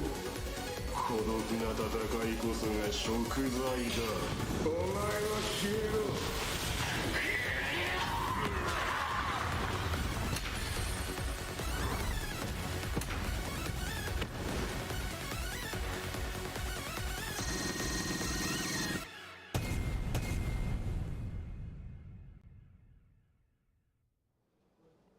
Awesome video. Of course, that was previously released. The return of some legendary characters, some beloved characters. You guys want to walk us through who's coming back? Well, there's obviously my favorite Devil Jin, my main character. まあ復活キャラは帰ってきたんだよね。それについて何かあります？そうですね。今回こういった機会いただいたので、あまりなかなか世に出すことがない開発のデザイン資料をお持ちしたので、それでそちらを見ながら何か伝えられればなと思ってます。So Mark, you know, actually, everyone's seen the trailer probably already, but we actually have some special kind of behind-the-scenes artwork and other details regarding these characters that we'd like to talk about today. All right, so kind of focusing on the return of the legends, these characters coming back. Let's go ahead and take a look at our first slide as we kind of go into each one in depth. So kind of as you mentioned, Lee, Zafina, Going Alisa, clockwise, right? Zafina, Devil Lee, Jin. Devil Jin, Alisa. Okay, let's go look at Zafina first. Let's do it. じゃあ中津さん、ザフィーナのデザインについては。そうですね。ザフィーナはやっぱり今回アザゼルの手を含めてどうやってミステリアスな女性にするかってところで結構コスチュームデザインはしっかり考えて行いました。So one of the key concepts of Zafina is like how to present her as a mysterious female character. Obviously, she's got that special hand with the Azazel kind of trapped in there. はい、特にこだわったのはそのフードだったり、この左手の封印されているところのディティールにはデザイナーがこだわって作成してます。And so the designer was actually really putting a lot of detail and work into the hood of the character. Not only that, but her left hand, you know, which contains that power. はい、でデザイン以外でいうとやっぱりストーリーにもかなり重要な役割で参戦していて、その抑えられなくなってきているアザゼルのその暴走っていうところが、結構そのメインストーリーだったり、彼女のその登場シーンだったり、勝利シーンにも描かれているので、そこも注目してもらいたいです。And this is actually, you know, plays an important part in the story this time as well. And this shows up not only in her story portion, but in some of the intro scenes when she joins in the battle, like she's barely able to contain Azazel in that hand. 次のスライドお願いします。Slide, please. Go ahead and go to the next Zafina slide. はい、こちらがさっきのこだわって制作したっていった左手の部分の細かい腕輪だったりディティールが描かれたものです。So this is a close-up and just some of the kind of setting materials that we have regarding her hand in more detail and some of the other elements that Nakatsu was just talking about. かなりコスプレは大変だと思うんですけど、もしコスプレやられる方がいたらこの辺の画像を参考に制作していただければ。じゃあ俺がツイッターで上げとくか。あ、そうですね。We believe it might be difficult if you plan to cosplay as Fina, but this should help you in creating your costume. And Harada said he'll upload it to his X account, so you all can work on your costumes. Yeah, please look forward to it. That's cool. Nice Safina update. Let's go ahead and move on to the next character. はい、次行きましょう。なんかここら辺の話が長いからトイレ行けるか、食事行けるかって聞いてる人が結構コメントでいるんだけど、大丈夫です。トイレと食事行けるぐらいの時間あるんで、どうぞ行ってらっしゃい。行ってらっしゃい。また後で。Harada's reading the chat, which we all know we're not supposed to do, and they're asking if they can go to the bathroom, get a break to eat or whatever. Sure, go ahead. Feel free. 続けますか。Yeah, let's keep it rolling. はい、次にリーチャオラなんですけども、今回、バトルスーツに身をまとって参戦しています。でもこれはバイオレットシステムズ社が開発したバイオレットスーツっていうもので、そのリーが自ら発注して制作されたものです。So Lee Chaolan makes another appearance, this time wearing a battle suit made by Violet Systems, aptly named the Violet suit. And so this is something that he actually created firsthand. Lee Chaolan is. Next slide, please. はい、こちら実際銃は撃たないんですけども、リーの腰のところに銃がついてたり、ストーリーの中でも結構出てくるスーツになりますので、製品版出たらストーリーモードで楽しんでいただくと、この辺のスーツの活躍も見れると思います。And so you'll notice he has like a firearm attached to his suit. That's not something he uses often during battle. It's more just kind of the part of the setting of the suit. But there are some other accessories and details to it. And if you're playing through the story mode, once you have your hands on Tekken 8, you'll see through that a little bit what this suit can do. じゃあ今騙されてトイレと食事行ったやつ多いから、そろそろ今の人トレーラーの。So Rada is saying while the people are still taking a break to bathroom break or food, let's do the trail right away. And 帰ってきたら。No, that would make me so upset. 今裏がバタバタしちゃうから。Anyway, ざわざわし始める。So Nakatsu and I aren't part of that. Send all the hate to Rada. Well, excellent update on Lee. Let's go ahead and move on to Alisa. いや、アリサ。アリサはですね、実は鉄拳6でアリサをデザインしてくれた開発のデザイナーの女性が今回担当してます。So this is actually one of our female artists was in charge of doing the design for Alisa this time. かなりやっぱり揺れ物だったり色合い含めてこだわってデザインしてもらっていて、僕は結構この配色気に入ってます。アンシンメトリーが基本的なアリサのアイデンティティなので。And so Harada-san was just saying that Alisa's kind of asymmetry design is something that's always been key to her. And Nakatsu mentioned that the female designer actually, one of the things that they focused most on was that kind of delicate coloring to the character and also the wavering of the cloth and the materials. So that's something to check out once you see her. And Nakatsu is really a fan of the coloring, how it turned out. 次のスライドお願いします。はい、今回アリサは実はパワーアップしてまして、スラスターだったりチェーンソーもパワーアップしてます。で実は毎回、気づいてる人いるかわかんないんですけども、チェーンソーの型番は実は原田のこだわりがすごいとこでして、毎回型番が名前が変わっていて、よく見てもらえるとわかるんですけど、某 NVIDIA のもう言っちゃってもうの意味なしてない。ビデオカードの型番っぽい感じの、はい、名前になってるので、その型番含めて結構ディティールがしっかり作られてるので、その辺見てもらっても面白いと思います。So along with Alisa's new costume, she's actually her features are kind of powered up, got upgrades, you could say, the thrusters and the chainsaws that she's famous for. One of the details in particular, if you weren't aware, is Harada always loves to put like a model number to the chainsaws, right? Yeah. And this time it's changed to reflect that kind of being upgraded. And if you are very knowledgeable about certain graphic boards, you might see where the inspiration came from, I guess we could say. Easter egg to look forward to. Awesome update for Elisa. Let's move on to another fan favorite, one of your favorites, Yes. Mr. Devil Gene. It's time. Devil Gene, 俺の一番気に入りじゃないですか。いやこれはそうですね。もうマイケルの一番のお気に入りなんですけど、まあいくつかやっぱりデザイン案が上がってきて、デビルジーン、マイケルが好きなので、どれがいいかって聞いて。だから反応したやつっていうの大体マイケルが反応したらこれ結構これがやっぱり好きで受けそうだっていうので結構今回のデビルジーンはマイケルのファーストインプレッションで選ばれたところがあります。So everyone knows I've been a long-time fan of this character, and I think a lot of people like me tend to fall for this character. So they have this test where they lay out a few designs in front of me. The one that I just go the most tasty Steve-like on, that's the one they choose. They're like, that's got to be the right one. Got it. はい、次のスライドお願いします。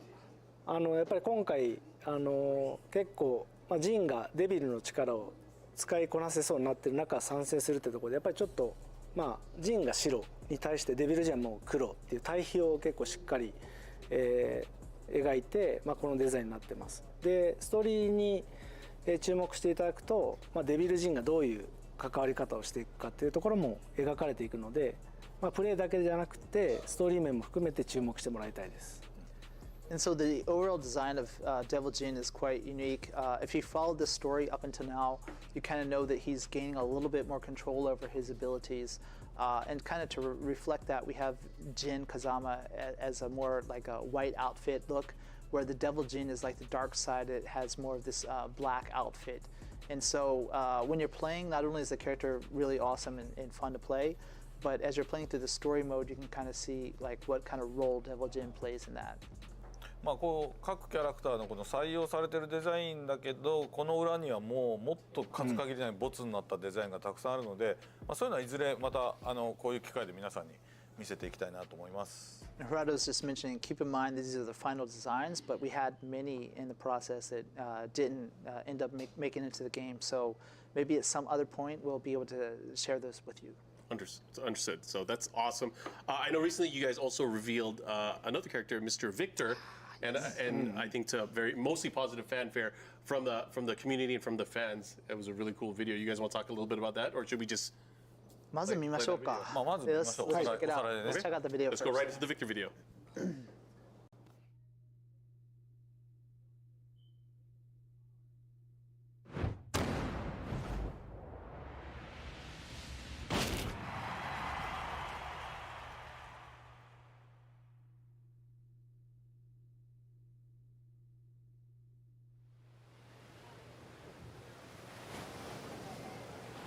Les couchers de soleil sur la Seine me rappellent ce que je dois protéger. Je vais m'en charger.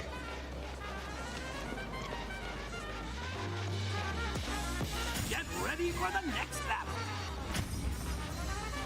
Tekken 8. New challenger. Accepte ta défaite. Tu as perdu d'avance. Victor Chevalier.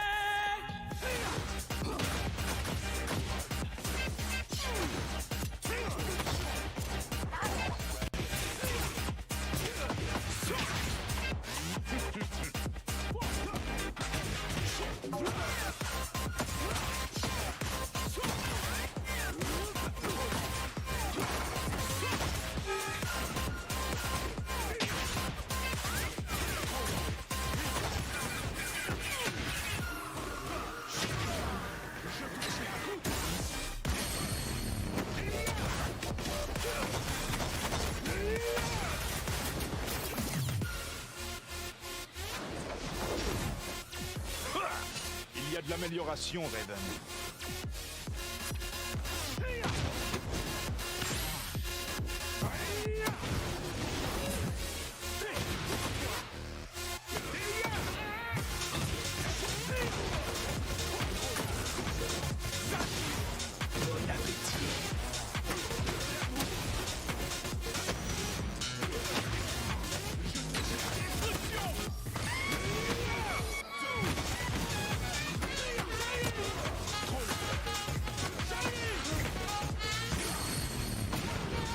Soyons efficaces.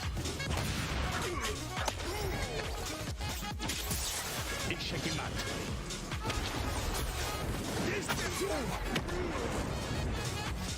Nous sommes les seuls à pouvoir contrôler l'équilibre des puissances de ce monde.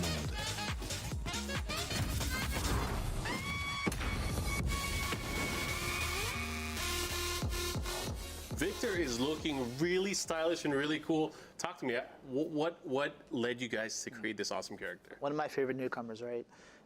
すごいかっこいいキャラなんですけど、まあどういう意図で作ったのかと。もともともう十数年前からフランス人キャラクターを出したかったんですよ。ずっとリリーはモナコで実はフランス語喋ってるけれど、フランス人じゃないので、フランスでも鉄拳ってすごい人気なんですけど、フランス人がいないっていうので、実現するのがちょっと遅くなっちゃったんですけど、一番最初にもう一言目で俺中津に晩餐合戦みたいなのって言ってましたね。わかりやすく。そしたら本当に本人がまさにボイスを本当に本人が当ててくれることになるっていうのは全く想定してなかったんですけど、本当にフランス人をコンセプトにして晩餐カッセルっぽくってやっていったら全然また違うキャラになっちゃったんだけど、結果的にはすごく皆さんに受け入れてもらっててとてもありがたいと思ってます。はい。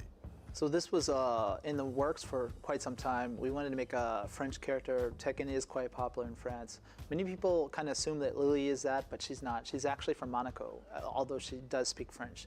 So we wanted to make this character, and the directive from Harada at first was, hey, Nakatsu, make a character kind of like Vincent Castle. And it just happened that we were able to get him to lend his voice to the character, which is quite cool. As you look at the final result, it's a little bit different than the original, make it look like Vincent Castle, but he turned out pretty cool. And it seems like everyone's really happy with him so far. Cool. はい。で、ビクターはですね、本当にたくさんの武器を使って、コンバットナイフだったり、カランビットナイフだったり、この、でっかい剣の竹三日槌っていう剣を使ったり、あとフラッシュライトと拳銃使って本当武器のスペシャリストで、近距離戦も得意ですし中遠距離も得意って、距離の、制圧が非常に得意なキャラクターになっています。So Victor is really a weapons specialist. You can see all these details. He's got combat knives, karambit knives, his long sword called Take Mikazuchi. And and also in addition to that, even he has pistols and flashlights. So he's a specialist not only in close quarters combat, but also kind of mid-range as well. はい。で、やっぱりそれだけでなくて、軍隊格闘術だったり、忍術、あとスパイアクションも含めたもう本当に何ですかね、もうスーパースパイ CQB っていう男の子が好きな、男っていうか男女問わず好きな。要素がもう本当盛りだくさん詰まってる。やっぱりイケオジとか好きな女性の方もいるじゃないですか。なんで本当いろんな要素を詰め込んで一つかっこいいキャラクターを作ろうってとこで本当に時間をかけて作り上げたキャラクターです。So he's a very cool, unique character. He uses kind of a mix of martial arts based on kind of military conventional martial arts, but also ninjutsu as well. He's also made to be, very to appeal to both male and female audience, and that's when Harada cracked up and said, "Really?" But true. I mean, at least Nakatsu's image is that there's many women out here who like to really refined, good-looking older man like this. Cool. So let's actually talk about Victor's stage, his battle stage. バトルステージについて。これはね、マイケル覚えてるかどうかわかんないけど、20年ぐらい、20年以上前に僕とマイケルがパリ初めて行った時にいきなりセーヌ川の行っていきなりこれに乗ったんですよ。その時の風景そのまんまなんですよね、これね。So the original kind of inspiration for this was Harada and I 20 years ago, if you believe that. Went to France, Paris in particular, on a business trip, and right off the plane, they put us on a boat right away. And this was pretty much what it looked like. This was your first experience of France. In France, okay, in Paris. Awesome. Any other details in regards to the stage, Nakatsu? そうですね。その情報を聞いても僕は残念ながらまだフランスには行ったことないんですけど、いろんな動くんだよねでも確か船が。いろんな映画だったりドラマとかをすごくたくさん研究のために見て、おそらく多分こういうことだろうなっていうところと、その動いていくことで風景が変わるっていう面白さがあるんじゃないかっていうところで、背景のスタッフと一緒に、イメージを共有しながらできたのがこのステージです。そうだから背景スタッフも行ったことないのに、ここまで作り込んでちょっと作って俺が見てこんな感じって言うっていうのを繰り返すみたいな。そうそうそう。So keep in mind, Nakatsu's never been to that location, nor have the artists who are working on it. Okay. So it was pretty much they consumed a lot of movies and other content to try to get a good image of what it would be like. And as they keep creating it, Harada and I are kind of like, oh yeah, that's exactly what it was like. And it is kind of interesting that the boat is moving, so as the time progresses during the match, you're kind of going slowly down the river, which is kind of a unique twist on that. So yeah. We hope that you'll check it out. Yeah, so not just does he have a cool stage, but he also has a cool design story. I know we have a little bit of behind the scenes from when you guys were creating the character, so I think we're going to go to a short video as we kind of talk about a little bit more about Victor. Behind the scenes のビデオに。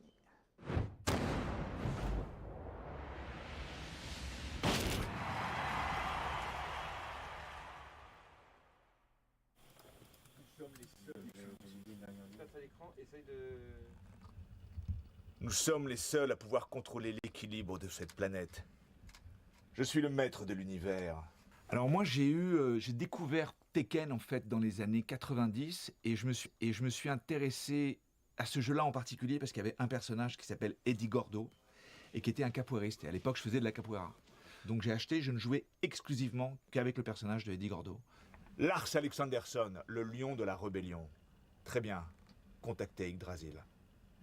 Super. Génial, parfait. T'as vu, ça fait pro? C'est cool. Get ready for the next battle. Tekken New Challenger. Accepte ta défaite. Tu as perdu d'avance. Victor Chevalier. Qu'est-ce qui me plaît dans le personnage de Victor Chevalier?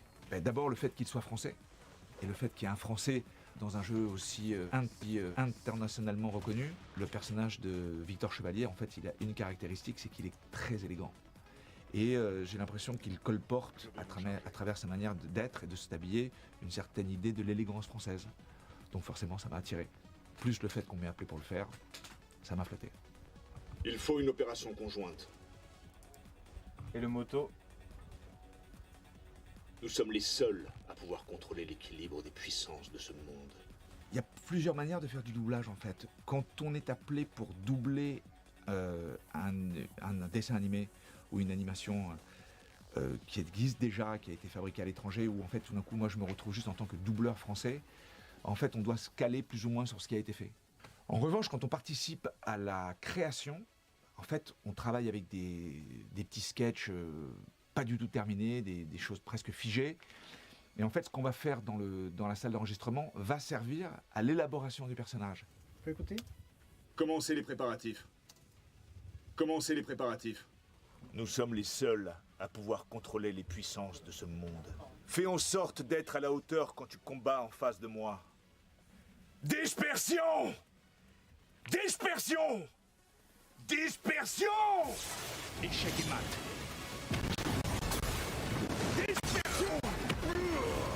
Appelez-moi Victor. Je n'aime pas mon nom de code. Ooh, exciting. Such a cool video. Yeah, super cool. I mean, I'm sure the experience was super fun to do that.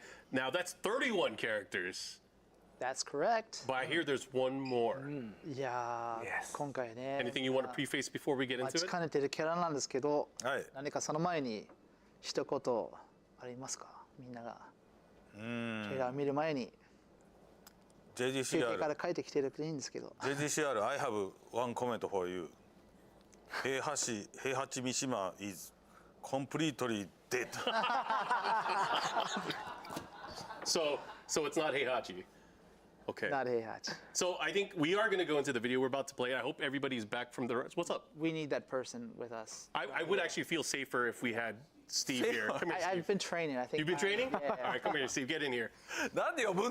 Steve, I'm gonna I've been in a gym. Hold on. やらない予感しかしないも When you're ready, tell him to play the film. Me? Yeah. Do it. Do it now.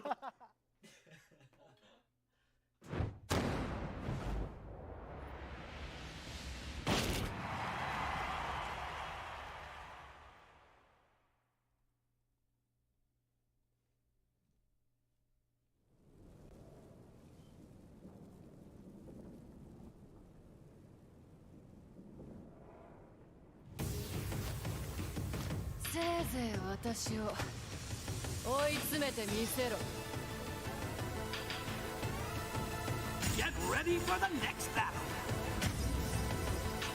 Tekken 8. New challenger.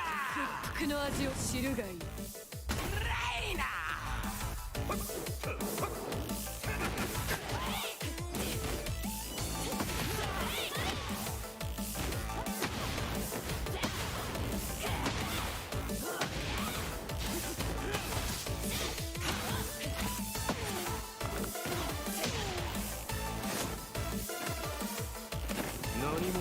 ジン先輩、やっと戦えますね。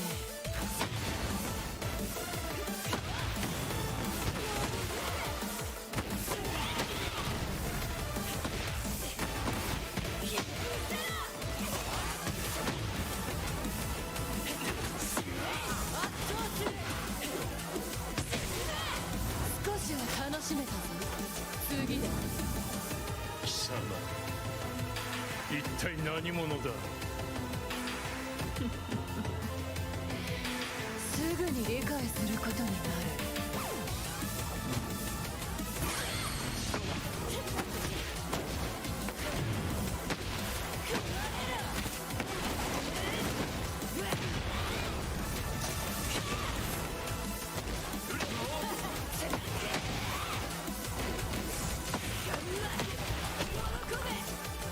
屈服するがいい。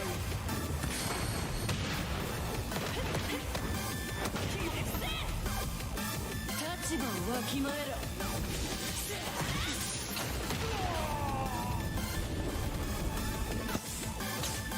格が違うんだよ。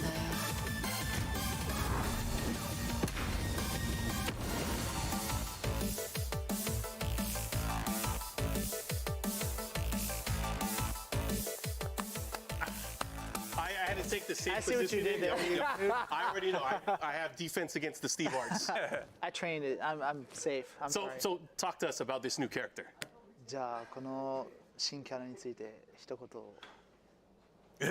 俺なんか余計なこと言っちゃいそうだからどうぞちょっと危ないんで。どうぞはい、鉄拳最後の参戦キャラクターは新キャラクターのレイナです。いや以上ではないです。彼女は二面性っていうキーワードにこだわって作成しました。 So the new character is named Reina, and so Harada is going to say something that is going to cause us problems. So we're letting Nakatsu take care of this place, and then he said, "Okay, Reina, that's it, we're out." But Nakatsu is going to give us a little bit more info. I mean, wait, before we get into that, I mean, I have to kick him out because he. Oh, yeah, I got it. No. But I just wanted to know his thoughts. So, I was not expecting another kind of Mishima, but the style of the character, like the way that she talks. I know people were recently talking about like characters not being expressive, but like that right there, like that character's in my roster now. Like a lot of hints, I can see it. So I'm definitely happy with the new character. I can't wait to learn more. So let me let these guys talk. Show me the slides. Harada, I'm gonna shake you later. All right? All right.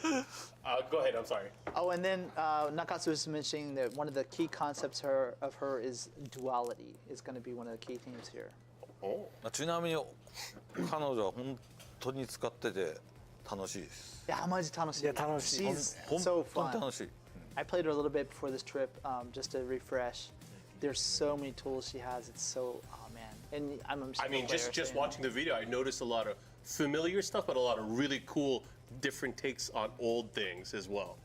マークマンもいろんなこういうヒントを見て、でもそのままのものじゃなくてちょっとひねってこう新しくなってる感じが非常にかっこいいですと。嬉しいですね。次のスライド行きましょう。Yeah, let's go まあ next デ slide. ザインもかなりこだわり We're all shaken from Steve. はい。これが、はい、レーナのデザインなんですけども、鉄拳7でもデザインをお願いした、島崎まりさん。鉄拳7でいうと和美だったり女子のデザインをした、まあベヨネッタのデザインでも有名な島崎さんに、デザインをお願いして、まあ、彼女の二面性を、まあ、コスチュームだったり髪のカラーリングも含めて非常にうまく落とし込んでくれて、大変、満足いってます。Nakatsu was just mentioning that the design was actually done by Shimazaki-san, who was in charge of Josie and Kazumi for Tekken 7, but also more well known probably for being the designer of Bayonetta, right?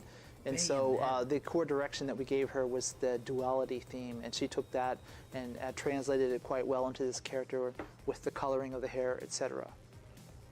このね上着をちょっと俺は個人的に作ろうとしてんだけどね俺はね、作りたいですね。The jacket 15万円ぐらいかけて It's pretty cool. Harada's trying to make it and sell it for about $1,500. Oh, you know Steve will buy that. You know Steve will buy that jacket. I'm actually trying to do the hair too. That's kind of cool. Awesome. So Reina, looking forward to seeing her. I think we saw a lot of her stage, but I think we're going to be talking about it a little bit as well. We have a slide for that. Yep. じゃあステージについて。そうですね。まあステージの前にちょっと彼女のファイトスタイルみんな気になってるので、そうね。映像に、かなりたくさんの要素を散りばめたんですけども、二面性のうちの一つは、今回、レイナタイドっていう実在の格闘技を、ベースに戦っています。回転するやつとかですね。はい、割と日本でも知らない人は結構いると思う。そうですね。かなり体が柔らかい特徴があったり、すごく俊敏な動きだったり、アクロバティックな動きをする、まあ、タイドっていう。空手とかまた違うなんか動きとか移動の方法があったりとか、ちょっと古武術寄りな感じですよね。So part of the duality, first off, is her style. I guess everyone's quite curious about it. It's actually based on one of the real martial arts called Taido, which maybe even in Japan is not that well known yet. The movement is quite unique. It's not particularly like karate. It's more closer to some of the old kobujutsu style of martial arts. はい、でそんな中でやっぱりその手刀だったり引っかき攻撃だったり結構残虐な技も、好んで使うっていうところと、まあ、ちょっとストーリーを、遊んでもらうのでなかなか、何とも言えないんですけども、なぜか三島流喧嘩術を得得していて、まあ、その暴力性があるっていうところの二面性も表現してます。And so the other side of that duality is she uses a lot of these knife hand strikes and gouging attacks, very brutal. And so for some reason, you have to play through the story to find out why, but she uses Mishima style fighting karate as well, so that the kind of dual styles there.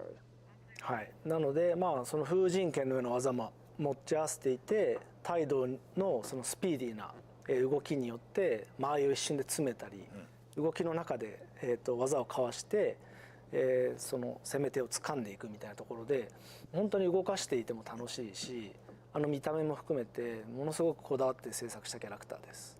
And so she has access to obviously the Wind God Fist that is very typical of the Mishima styles, but then also the very quick and the unique movement of the Taido. So she's able to get in and out of a fighting distance quite quickly. And also the look of the character, we put a lot of focus into the details of it to make her really stand out and be a special newcomer to the series. はい、なので、まあ、そういったさまざまな、思いや要素を、まあ、私とあとはいつも映像を作ってくれてる人間ともう一人、バトルのディレクションをしている人間で本当にどの要素を入れて映像を構成しようかっていうのをすごく悩んで、まあ、今回のビデオを作り上げたので本当に2度3度もう本当たくさん見返して、リリースまで楽しみにしてほしいです。And so not only Nakatsu directing overall, but the person in charge of creating the footage for this trailer you saw, and then also the battle director, how to show off this character and make them look as awesome as we can was something that really took a lot of time and effort to get it right before we showed everyone. So we hope that while you're waiting to get your hands on the game, that you'll check out the trailer several times to look for all these hints and all the cool things that she can do. まあちょっと今トレーラー見た人のコメントでもちょっとトレーラー見ただけなんでね、性格は一面性しかないみたいなコメントもありますけど、実はそこも二面性があって、とっても怖い子なので、はい、すごい面白い二面性を持ってます。はい。So Harada reading the chat again, picking up comments saying she looks very one-dimensional, but you know, personality-wise, it's kind of hard to say anything like that about her without seeing more of the game, right? So she's got another side to her. She's quite mean as well. She's got a mean streak to her. So we hope that you'll check her out. もうストーリーモードをね、ちょっと楽しみにしててください。Look forward to the story mode. Actually, I'm going to pick her up as a new Mishima. She's so much fun. Quite a different play set than you have from the other Mishimas. So, yeah. Well, that's awesome. One of I my mean, new favorites. Now that brings us to 32, the magic number. Yep. All of the playable characters that we have here. Of course, people can look forward to the game coming out January 26, 2024. Not too far away. Not too far. Very, very close. I had a great time, not only throughout today's competition, being able to talk to you guys, of course. It's been fun. I enjoyed it, man. I'm still intact. My arm's fine. And I hope everyone enjoyed the trailer. はい、あとですね、今スライドにそうだよね、これ。Another key point. 皆さん多分すごく気にしていると思うんですけども、公開済みのキャラクターに関しての日々ツイッターで言われて、はい、キャラクターの PV 実は自分が編集してるんですけども、ちゃんと作ってますので、随時公開していきます。もうこちらは決定してますんで。So as the slide was just mentioning, Harada and I daily are getting requests on Twitter for character trailers, not of all of them combined, but the individual ones that people are used to. We will be releasing them from now until the release, so look forward to those, please. これね、鉄拳プロジェクトの伝統ではないんですけど、僕も現場でずっとやった時は、キャラをこうスクリプトを打ちながら、PV 僕がやってたんですね。で今彼もそれをやっちゃってるわけですよ。その企画の仕事をやりながらも言っちゃっていいんですか？編集をやる、これは伝統を引き継いでるわけですよ。でそれ忙しくてね、なかなか追いついてなかったんですけど、そろそろそこら辺はね、はい、もうすぐ皆さんに見せることができると思いますので。So Harada was just mentioning that these trailers you see are actually Nakatsu is actually editing many of these. So. And it's just something the Tekken project does a lot. Harada used to do the scripting for the battle sequences, but also doing the trailers, etc. So now that mantle's been passed to Nakatsu. So very busy. So we hope that you'll stay up to speed. はい、お待たせしました。公開を楽しみにお待ちください。So he just says, please, we hope that you'll all enjoy checking out the trailers when they're released. Something for all the Tekken fans to look forward to. Before we leave for the night and end our Tekken talk here, and of course our wonderful day of Tekken 8 action, I got to ask you guys, what is your message to the Tekken fans? Let's start with you, Nakatsu. ファンへの一言。はい、本当に、今日で全32キャラクターを公開できたんですけども、本当に今回の鉄拳8は、今までのシリーズで本当に最大のボリュームで、かつ品質も最高のものをお届けしようと、プロジェクトメンバーと一丸となって開発しています。で、やっぱり格闘ゲームである以上プレイヤーが主役で、皆さんのコミュニティの力もすごく必要になってきますので、みんなでこの鉄拳7から作り上げてきた熱をもっと鉄拳8で大きくして、本当世界中の人に楽しんでもらいたいと思ってますので、引き続き応援よろしくお願いします。So Nakatsu has just mentioned how he's excited to be able to reveal all 32 characters in the lineup today, and that him and all the staff that are working hard at the game are working their best to make it the most impressive installment to date. And he has something to ask of everyone, that to take all of that power and energy that you gave us for Tekken 7 and to make it even better and bigger and bring in more people for Tekken 8. So please help us with that. はい。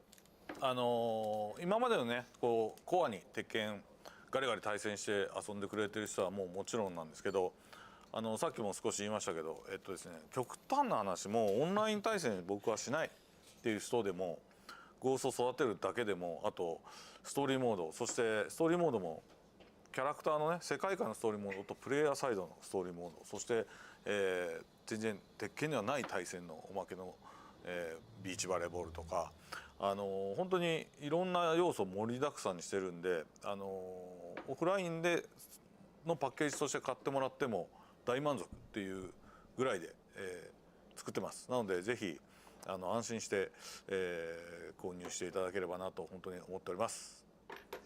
So Harada was just mentioning that for everyone who's played Tekken, we're sure that you're going to enjoy this one as well. But even if you haven't, there's a lot of content to enjoy. Not only the story mode that portrays what happens with all the characters, but the kind of story mode in the arcade quest of you as a player and your story. Not just that, but the ghost AI characters that we have this time. That whole system is quite unique, and that also the beach volleyball, kind of the Tekken ball that many people love from the past. All of this different content you can play by yourself, even if you don't feel like jumping online to play against other people. So definitely please check it out. あともちろんその発売までもうちょっとだけ時間あるので、皆さんが言ってる要望とか含めて良くなるところはもうちょっと良くなりますし、いくつか変更点も多分出てくるかなとは思います。で加えて今日はねプロの人にエキシビジョンマッチで盛り上げてくれってお願いしたら。アッシュだけガチで一人でずっとアズセナバリバリガチでやっちゃってたんで発売前からアズセナはナーフ決定です。And so he's just saying that we still have a little bit of time before the release of the game. So obviously we're still listening to your feedback, etc. Today when we saw the pros playing the game, he told everyone to make it look good, make it look fun. And they did their part, and then Ash actually tried his best to destroy everyone with the new character Azucena, so he decided to try to nerf her before the launch of the game. So. No. And since Harada took time, I'll make mine short, but I just feel that this game is just amazing. All 32 characters have been built from scratch, and I think I like the designs the most out of any installment to date. And the My Replaying tips and the Ghost, all these things that are unique for a fighting game that'll help you jump into Tekken 8, even if you've never played the game. So now is the best time to start and get it on all the excitement that's about to come. Awesome. Well, again, it's been a fun day. Nakatsu, Harada-san, Michael Murray, thank you guys for coming out here and providing us with this update, with this Tekken Talk. On behalf of the EVO team, I want to thank everybody here that was out here from the community, the players, everyone at Bandai Namco Entertainment Tekken Project team, and of course, all the Tekken fans around the world. We will see you guys next time for more Tekken action, and make sure you guys pick up the game January 26th when it comes out. See you guys next time.